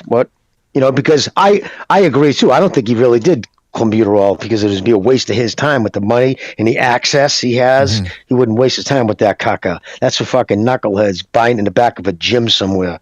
That's just garbage. He wouldn't even take that as a drug, but in that capacity. But he waited him out. He aged him up and stuff. And if you're an Elso, like you said, you're calling the shots. Who was the guy who said to Canelo, who saw that punch, who was right there, heard it, and knows Canelo better than anyone when it comes to just his movement, how he reacts to punches? And he got squirrely. He was shook. That punch fucking shook him. Absolutely shook him. Props to him. They didn't go down. That punch would have fucking put down 99% of the rest of the guys on any division near that. But Canelo stayed on his feet. But the first thing Reynoso said was, how you doing? You all right? You all right? Remember he said that to him right when he got to the thing? He knew he was rocked. So, of course, Reynoso was like, he's no good for us, babe. Go, Gonzalo. Yeah, there's like something they did on YouTube. It's like an animation where they show, like, scientifically speaking, how the body generates power when you when it transitions from like the bottom of your foot going up the leg through the torso as it turns to the shoulder, and the shoulder as the arm turns. The mechanics of the how you get torque into a punch. 90 seconds. I think a long time ago, like they did something in relation to like how Golovkin punches similar to that thing that I saw that I'm speaking about. Golovkin has that type of punch where he generates power because the technique that he puts behind the heavy hands to Coop. Man, dude, Golovkin, that type of punch that Canelo took, he got a great chin, Canelo. But man, Golovkin can't fucking punch, dude. He's an incredible puncher. Yeah, man. I mean, he's a... Oh, shit, hold on. The phone lines are about to close, and we got somebody calling in late here. Let's go to the phone lines. All right, 954, there's a lot of background noise, man. 954, there's a lot of background noise. Try to get yourself in somewhere quiet, because I can't hear you very well. Pull it together, 94. 954, you there? Yeah, I'm here. There's always background noise. 954. Oh, it's Pete, Uncle Pete. Can't be me without background noise. Yeah, that's okay. Hey, yeah. Let's cut this shit for 1 second, fellas. Oh, how y'all doing? All right. Let's cut this shit. The boys are all here. Good. Yeah, right. He's coming in hot. I know you a long time. Right away, I know you a long time, BDA. Right away, you're getting fresh. Another thing about it is the 3-year delay here. Let's not forget about the first fight, which is also about 3 years behind schedule. True. Let's not. This seems to be an MO with this guy, right? He waited that first fight out about 3 years more than he had to. Trashed the belt to do it. Showed the WBC that he calls his own shots. Not Reynoso. I don't want to hear about Reynoso now. The guy's bigger than boxing. He calls his own shots. Everybody wants to fight him. Blah blah blah. That's all I hear about. He's almost as big as Bowman. So yeah, y'all go ahead. No, he made a joke, Pete. He made a joke. Keep going, man. Well, who did? What was the joke? Tell me. Gonzalo said that Reynoso's as big as Bomac. Yeah, he said he's bigger than boxing. Now he's kind of big too. Gonzalo's rock hard for Canelo. That's his problem. Oh. Gonzalo's rock hard for Canelo. With hyping up, now you're going to hype up a 40-year-old Triple G now, and how hard he can punch and everything else, so that we don't see when Canelo washes him, basically has an easy time with him. Then it's going to be like he knows what's coming.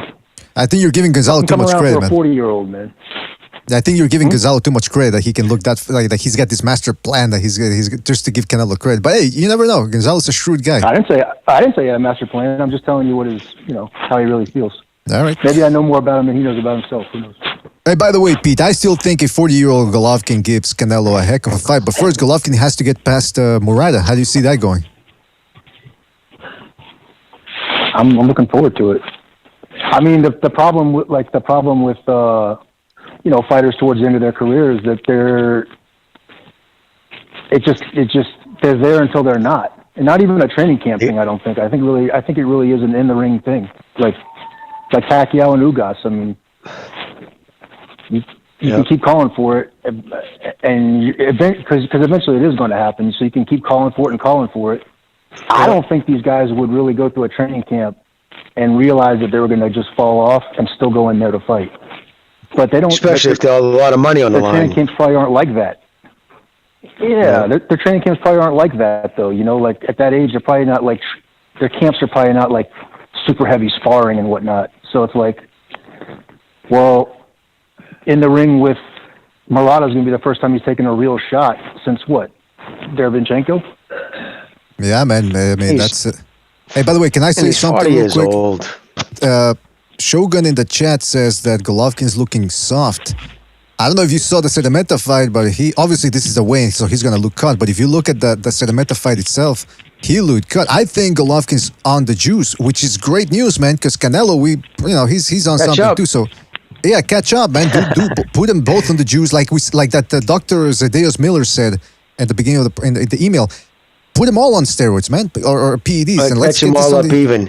Well, yeah. I just want to be on the record of saying this with the Canelo Triple G fight. If that fight does go off, I don't even care if Triple G stops him. If I'm going to take the stance now, and I'm not going to be hypocritical, I just wish this fight wasn't even signed. I wish G would have retired because they like Pete said, man, waited him out, dumped his belt. Now it's cheesy for me. It's a nick Canelo on his armor, man. This Young Lions kid calls himself Young Lion down at 160. He wants to come up to 160 and fight you. Fight him. Fight Benavidez. Not Triple G for the fourth time because you want to knock him out. I mean, do you really dislike the kid that much that you want to be able to say, yeah, look at that. Yeah, you're standing over a 40-year-old man, dude. You wouldn't even fucking look his direction when he was 35, though. Wouldn't even fucking mention his name. So please.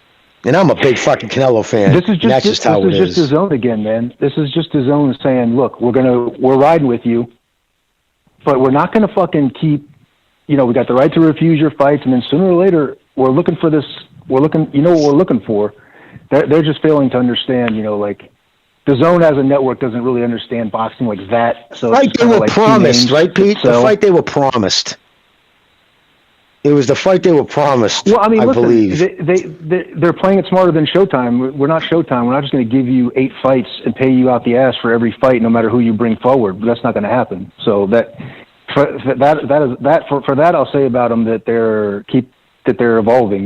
They're learning from like their mistakes or past mistakes, and Canelo's cut Oscar out of the way now. So now.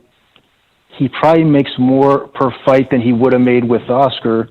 He still has to pay Oscar out a little bit, but now he deals directly with the Zone, and they're still not taking, they're still not going to overpay for underperforming fights. That's right. But Triple G, they've had him on the same kind of program, and like I said, it's not 3 years late, it's 6 years late. Just remember that. Absolutely. By the way, I also like how Jimmy said, please. Yeah, he sounded very ghetto-ish, if you ask me. Nigga, please. That's gonna be your next. That's gonna be your next tagline there, Jimmy. All right. So listen, I wanted to ask Pete. Pete, what did you think about the trash talking for Blair Cobb and how it blew up all over his face last night? Blew up on his face. In what way? No, I'm just kidding. I didn't see the fucking fight. Oh, come on. What the fuck? Love boys. Now I'm just trying to remember now what I was doing. No, I watched the Xander Zayas and the young Puerto Rican wonder, Berlanga. Libertad. Yeah, well, okay, so what'd you think about that one, Pete? Libertad. I mean, listen, man. Listen, Xander Zayas got a lot of potential. I like Xander Zayas. I like that they're stepping him up. I like how they're stepping him up. Fuck Zayas, man. Fuck Zayas. I want to hear you get... I think he might be drunk. Pete, fuck Zayas. I want to hear you get nasty on Berlanga, man. Come on. Let's go. You want to hear about me talk about Berlanga? That's right. All right, listen, Berlanga. Here's what I'm going to say good for you, right? The 1 round thing was just like a fucking circus freak show. So I'm glad in a way that he's off of the 1 round shit. You can't train for a 1 rounder. You can't plan for a 1 rounder. Because if it doesn't go your way, you look like Teofimo going after the Greek kid, the Dip. I call him a DP. That's slang for the Greek. All right. He's going after that DP like he's a fucking axe murderer, like he's a fucking maniac, like it's in a bar fight. Man. So, yeah, DP, Dip. So the thing about it is, like you can't go into a fight any way like that, and it's a stupid gimmick. So I'm glad he's out of that. And the last 3 fights, the difference is the last 3 fights he's gone like almost the entire distance. So it's like, dude, can you not just fucking meter yourself, like pace yourself, set up your shots a little bit? Is it all or nothing with you or what? I don't understand what he's doing. It's been 3 fights of more than 1 round, and he's still acting like Deontay Wilder in there, where that 1 shot is going to fucking do it. And he might have 1 shot power, right? Like his right hand might be just as powerful as Deontay Wilder's relatively, but if you don't set it up, it's like Jimmy says, you're just a fastball pitcher. Like you can have heat, but when people time it, or when people basically get the book on you, that is really, I mean, what's going on in training camp? Are you just throwing 1 right hand at a time, like as hard as you, like Drago and Rocky? Like you're just hitting that fucking like that meter? Like it's more than that, obviously, right? Yeah, it's gotta. I mean, it's he's gotta put it together, and he might not have that, man. He just might not have it. So, yeah, go ahead, Jimmy. But he I like that does, he's he trying to does. get there, right? I mean, you can't keep going with this one round bullshit. It's like, that's stupid. No one wants to see that. No one wants to. Who's going to pay to come out and watch a headline where it's going to last a round? Like, let's just say he carried that on. Like, stupid. Yeah, you're right, man. I mean, he needs to. I remember when Valero was knocking everybody out, and then when he fought, what's his name, DeMarco and Fonseca, or what was it? Mosquera. Yeah. Mosquera. He showed, hey, I have a second wind, and I can throw a shitload of shots too. Some guys can do it, some guys can't, man. Some guys are obsessed with their one-shot power, man. So it is what it is with that. And he's getting hit a lot too, guys. He's getting hit a lot, guys. Like, that's scary. I mean, I'm just saying, like, that should be concerning. Like, you're getting hit almost at. It's like Charlo. Like, for whatever Charlo is or is not, you think that. I mean, there could be a fluke or an off night, but do you think that Korobov fight says anything about him against left-handers? Like, for real though. Do you think you're ever going to see him against any left-handers ever again? I mean, I don't think so, man. I think this is it for him. But shout out for Shogun Blades for his contribution with the super chat. He says, Triple G could have been undisputed 160 a long time ago when Canelo left to 168, 175, but he's still just loafing around, and you guys are praising this clown. Well, shout out to Shogun for his contribution, but may I just say that why is it that when we criticize Canelo, it's always got to go back to Triple G, and people make it out to be as if we haven't criticized Triple G. I mean, Bucho, the same thing. He went over to a Black and Brown, and he was getting into it with 3 other people because he was criticizing Charlo, and these people, instead of addressing his points, they go, well, what about Golovkin? It's like, so we can't criticize other fighters without going back to Golovkin. So, yeah, we've criticized Golovkin for, we had Steve Kim with the inside scoop, and he said, look, Golovkin right now, he's sour. After so many years in the game, he just wants that Canelo fight. And we don't like that because we want to see him fight other people. But this guy beat everybody before that. He beat Canelo in the first fight, despite what the judges might have said. Absolutely. So he's sour at the fact that he got screwed over, man. But yeah, we criticized him for essentially just loafing around that DAZN contract. Absolutely. And I'd say, and I'd like to know this guy who just said that, his favorite fighter at 160, who it is, who is it, and has he done anything to accomplish what Triple G did when he was there? You know what I mean? Like, people are going to start picking apart what this kid did at 38. I mean, that's the thing. Sour. He chased the fucking Canelo round. We all shit on him, Pod. I said he should retire. I don't even want this third fight.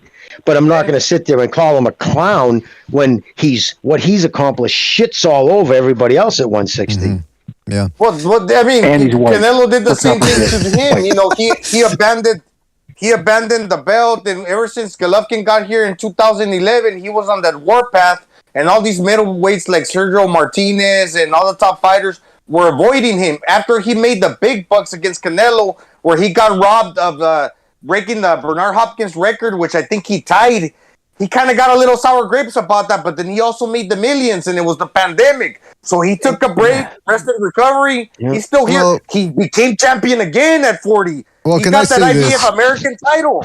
Gonzalo, you're absolutely right, but see, that's the thing. People are using that. People like we've never praised Triple G post Golovkin and say, yeah, he's the best. He's doing all the right things. We've never said that. If you're saying that we said that, that's a straw man right there. And it just seems like it's interesting. Every time we slightly criticize Canelo, it goes back to Triple G.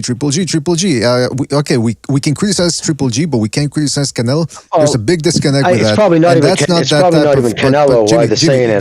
Just real quick, this isn't that type of channel where if we see a guy doing something bad, we're going to call him out, right? Yes, it is. Yes, we will call him out. Well, Pete disagrees, Jimmy. So I don't know what we're going to do about that. Pete, I think it is that. Stir it up. I think it is that type of channel, if you know what I mean. You people need to just calm down. You people, wait, what? What does that mean? But yeah, listen. At the end of the day, go ahead, Jimmy. No, I was just going to say I get fired up because I think about all the fights that didn't happen because guys out and out straight ducked them. Sergio, fucking Chavez, Cotto paid him, what, $800,000 to walk away? Or here's a check for $500,000 so I don't have to fight you. I mean, when you see all that, when Canelo literally took off the belt and said, I'm done with belts, fuck the WBC. And the minute he gets that fucking decision, now he's, I'm going to just, make undisputed. And now he only wants the belts. So that was disingenuous there when he dumped the belt. He dumped the belt because they were going to force him to fight. He dumped Oscar because he was trying to force him to fight him again. I don't want this fight at 40 years old, but I'm also not going to fucking lie about Triple G for some bullshit reasons. Well, that's the other thing, though, because Don Ramon Champ has been very vocal about us supposedly lathering Triple G up. He says, I mean, you guys are lying, though. How has Canelo been ducking Triple G post-second fight? I didn't say he ducked Canelo, or that Canelo ducked him, rather, because it's hard to call somebody a duck when he ends up fighting very good opposition. I mean, when you fight Jacobs and then you go up in weight and you fight Cole, that's not a duck. But what I'm saying is there was unfinished business after that. Hold on. I would call it. I'd be close to a duck because I think Triple G would annihilate. Well, can I finish? Listen, guys, hold on. Can I finish? All right. Can I finish, please?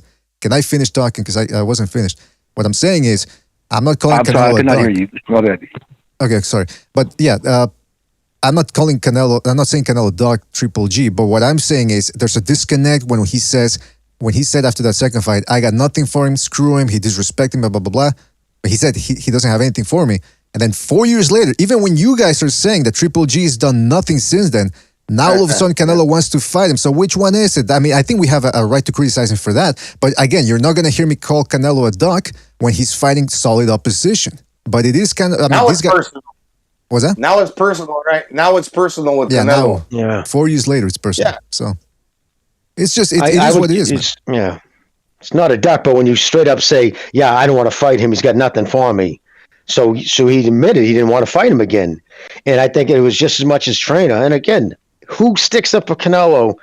But Gonzalo probably talk Canelo up more than anybody. I'm always praising the dude. Going into the fight, I liked them both. You know what I mean? But I'm just honest, and Triple G definitely won that first fight. That second one, I could see it a draw. But if you really want to break it down, you could absolutely. If I had to say which one, I would lean towards Triple G even in the second one.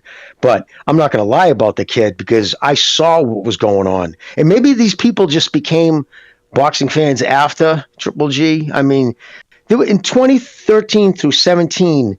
Whoever said there's guys who refuse the words would have G in it, so they're mistaken by accidentally thinking they said his name. I mean, it was nuts. Nobody wanted, right, Gonzalo? I mean, nobody wanted him then. Yeah, what irks me about everything is, look, if you look at Golovkin's record, you could pretty much, aside from the Canelo fight, which I thought GGG edged out, he could be considered undefeated. Even the Deveryachenko fight was close, but... With that being said, what irks me is that Golovkin's a good fighter. I'm pretty much trying to paint that picture. He's a great fighter, in my opinion. But they're just waiting for him now that he's in his advanced stage for a boxer close to his 40s. That they want to see him lose to. So like when he loses, they can pretty much say, "I told you so." He wasn't that good.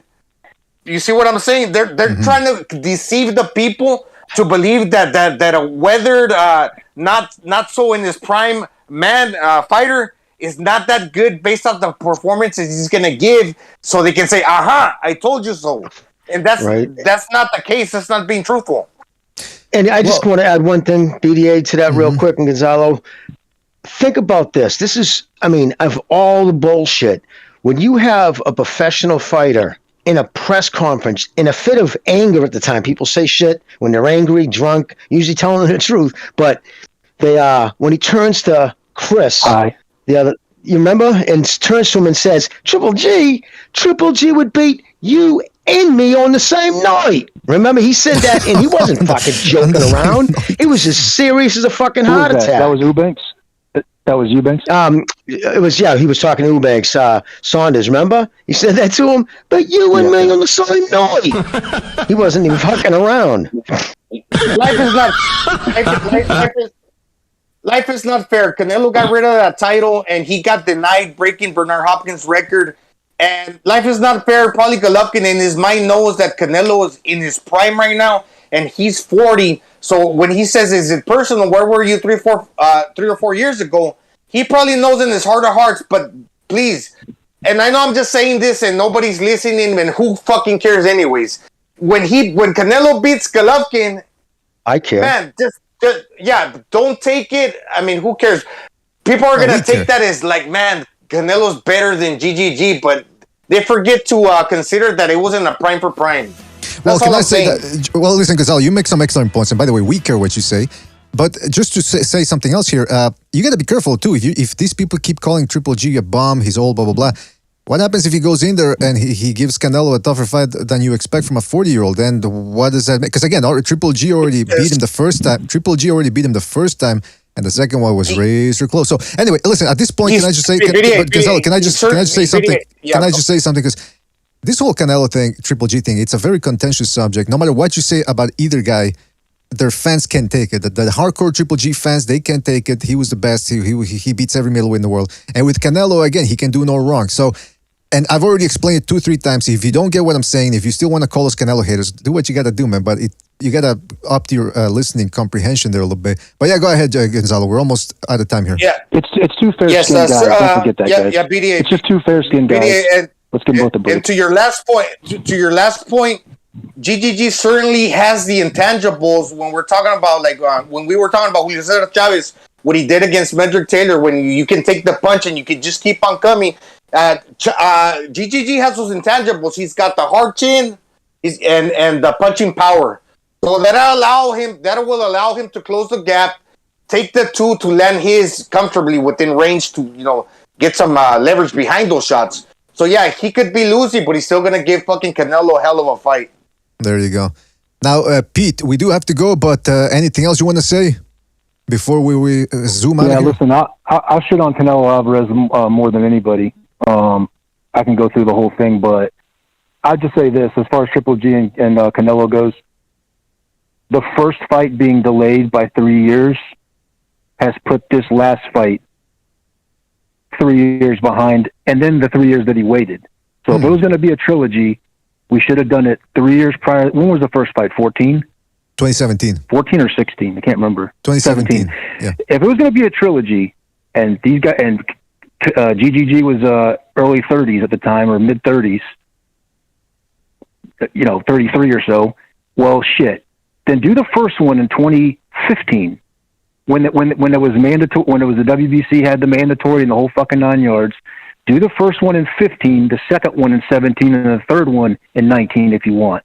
Mm-hmm. But now, see, we're gonna be here in 2022. We're gonna prop up GGG that he's got all this power and he's still Triple G, and then he's gonna get in there if this is the fight that he falls off at, and he's gonna get in there and not be able to pull the trigger and keep his fucking hands at home. And that's going to wind up kind of like a Rocky Fielding thing, where he maybe doesn't knock him out, or stop him, but he's just throwing whatever punch he wants to throw. That's number one. Number two, let's not be so hard. They're both fair skinned. All right. At least it's not dealing with you know who. Oh, the third thing is Triple G. Hey, listen, man, he has been inactive, right? But he's probably in the same position that Canelo was in with Oscar, which is, 10 fights for fucking $80 million a fight, whatever headline you want to put out there for the contract.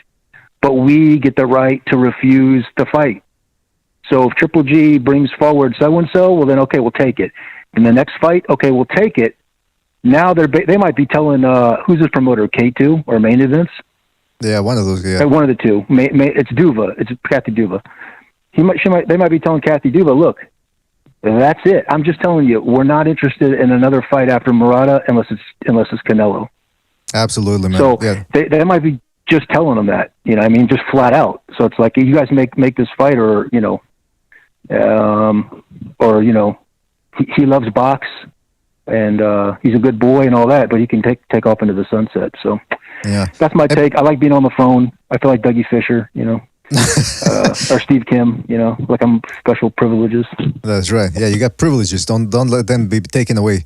I like behavior. Hey, but by the way, when Pete says that, hey, these both guys are fair skinned, so it is what it is. I hate the fact that I have to explain this, but he's being lighthearted. So come on, it's just wink, all wink, in fun, guys. Wink, wink. Yeah, it's all in good fun. Hey, by the way, shout out wink, wink. Shout out to Frankie Sainz for his contribution to the Super Chat. He goes, Canelo gets praised for beating old man and wash fighters with names. Bivol is a great fight though, and I think he picked the wrong cherry. Oh, well, see now, Frankie, if your intent there was to inflame the chat room even further, then mission accomplished, because that comment right there is going to get them all riled up, Frankie. So shout out to you for your contribution to Super Chat, man. Really appreciate it. And it was a Class A comment when it comes to controversy.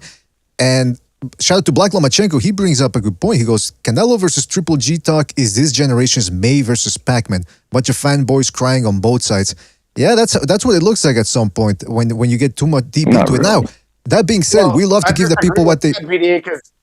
They delivered on performances where Maypac did not deliver. Exactly. One fight, yep, it just wasn't that fight. That's the big difference right there, Gonzalo. Excellent point. Since the people love this Triple G Canelo talk, we could make this the subject of the next Open Lines Friday episode, because I know that would certainly shake things up. And I'm not going to get involved in it because I already told you where I stand on that one. So if anybody wants to drop by on Friday... Why are you saying they love it, guys? I'm sorry, Mr. BDA. Why are you saying they love it? Like, is this really a hot topic? I mean... But it's always a hot topic. Anytime we just mention Canelo or Triple G, the other fighter gets brought up and the chat room gets lit on fire. So we should do a special episode just on that, because it seems like people want to keep talking about it. Because this Saturday we got Burchell versus Nakatila coming up. That's going to be a fantastic fight. From England, we got Kiko Martinez versus Warrington, the rematch. That should be action-packed as well. And on via Showtime, Tim Zhu versus Terrell Gosha. We'll see what Zhu does in the United States. So, man, a lot of fights, but I don't know if that's going to be enough for Open Lines Friday or even for the Wednesday show. So, fellas, thanks again for joining us. Shout out to Frankie for his contribution over the Super Chat. Everybody on the panel. I'm talking about Stu, who was here earlier. Jimmy, Gonzalo, the guns, as I like to say, and Pete for calling in here. Right as, almost late. Stay white, guys. Stay white. Stay white. Hey. Oh, man. Power to the people, baby. There's a ray of sunshine down there behind all that darkness. Come up here, sweetie. This shit right here ain't cool, dog. Oh, shit. We got people calling in, man. They don't appreciate it. Uh-oh. All right, listen. We got to go. So thanks again to all the panelists, everybody, man. Everybody in the chat room, everybody that contributed with the Super Chat. Shout out to everybody that listened to us. Shadow Combat, TSWUF1, Tacit, Shogun Blades, Soothsayer. Shout out to One Foot Out the Door, Rapax Trucking Company. Shout out to Rapax. Who else did I miss here? Don Ramon Champ, Iron Fist, Black Lomachenko, Ignacio Juarez, Philly Irish Deer. By the way, Ignacio, I know you're Bay Area, so if you just want to come back on the chat under your Bay Area moniker, just let me know and I'll unban you, because I know all that went down with the whole Johnny Boy situation. Hit the like button, too. Oh, yeah, hit the like button. Yes. Hit the like button. Shout out to Helps the show. And I just want to say thank you for all you guys who do donate to the show. Like Berlanga. I want to say that on behalf of BDA, man. Sorry. So Jimmy's thanking all of you guys on our behalf as well for contributing. Shout out to you guys. Thank you. Pete was saying, what were you saying, Pete? I was just saying, hit that like button just one good time like Berlanga tries to do. Just one shot. Just wait, now Pete's doing stand-up here. That's all it's going to take. Don't jab it. Don't set it up. Just hit it. Pete's roasting Berlanga today, man. All right, well, listen, shout out to you fellas. Thank you for joining us. Catch you on the next one. Take it easy. Every one of you.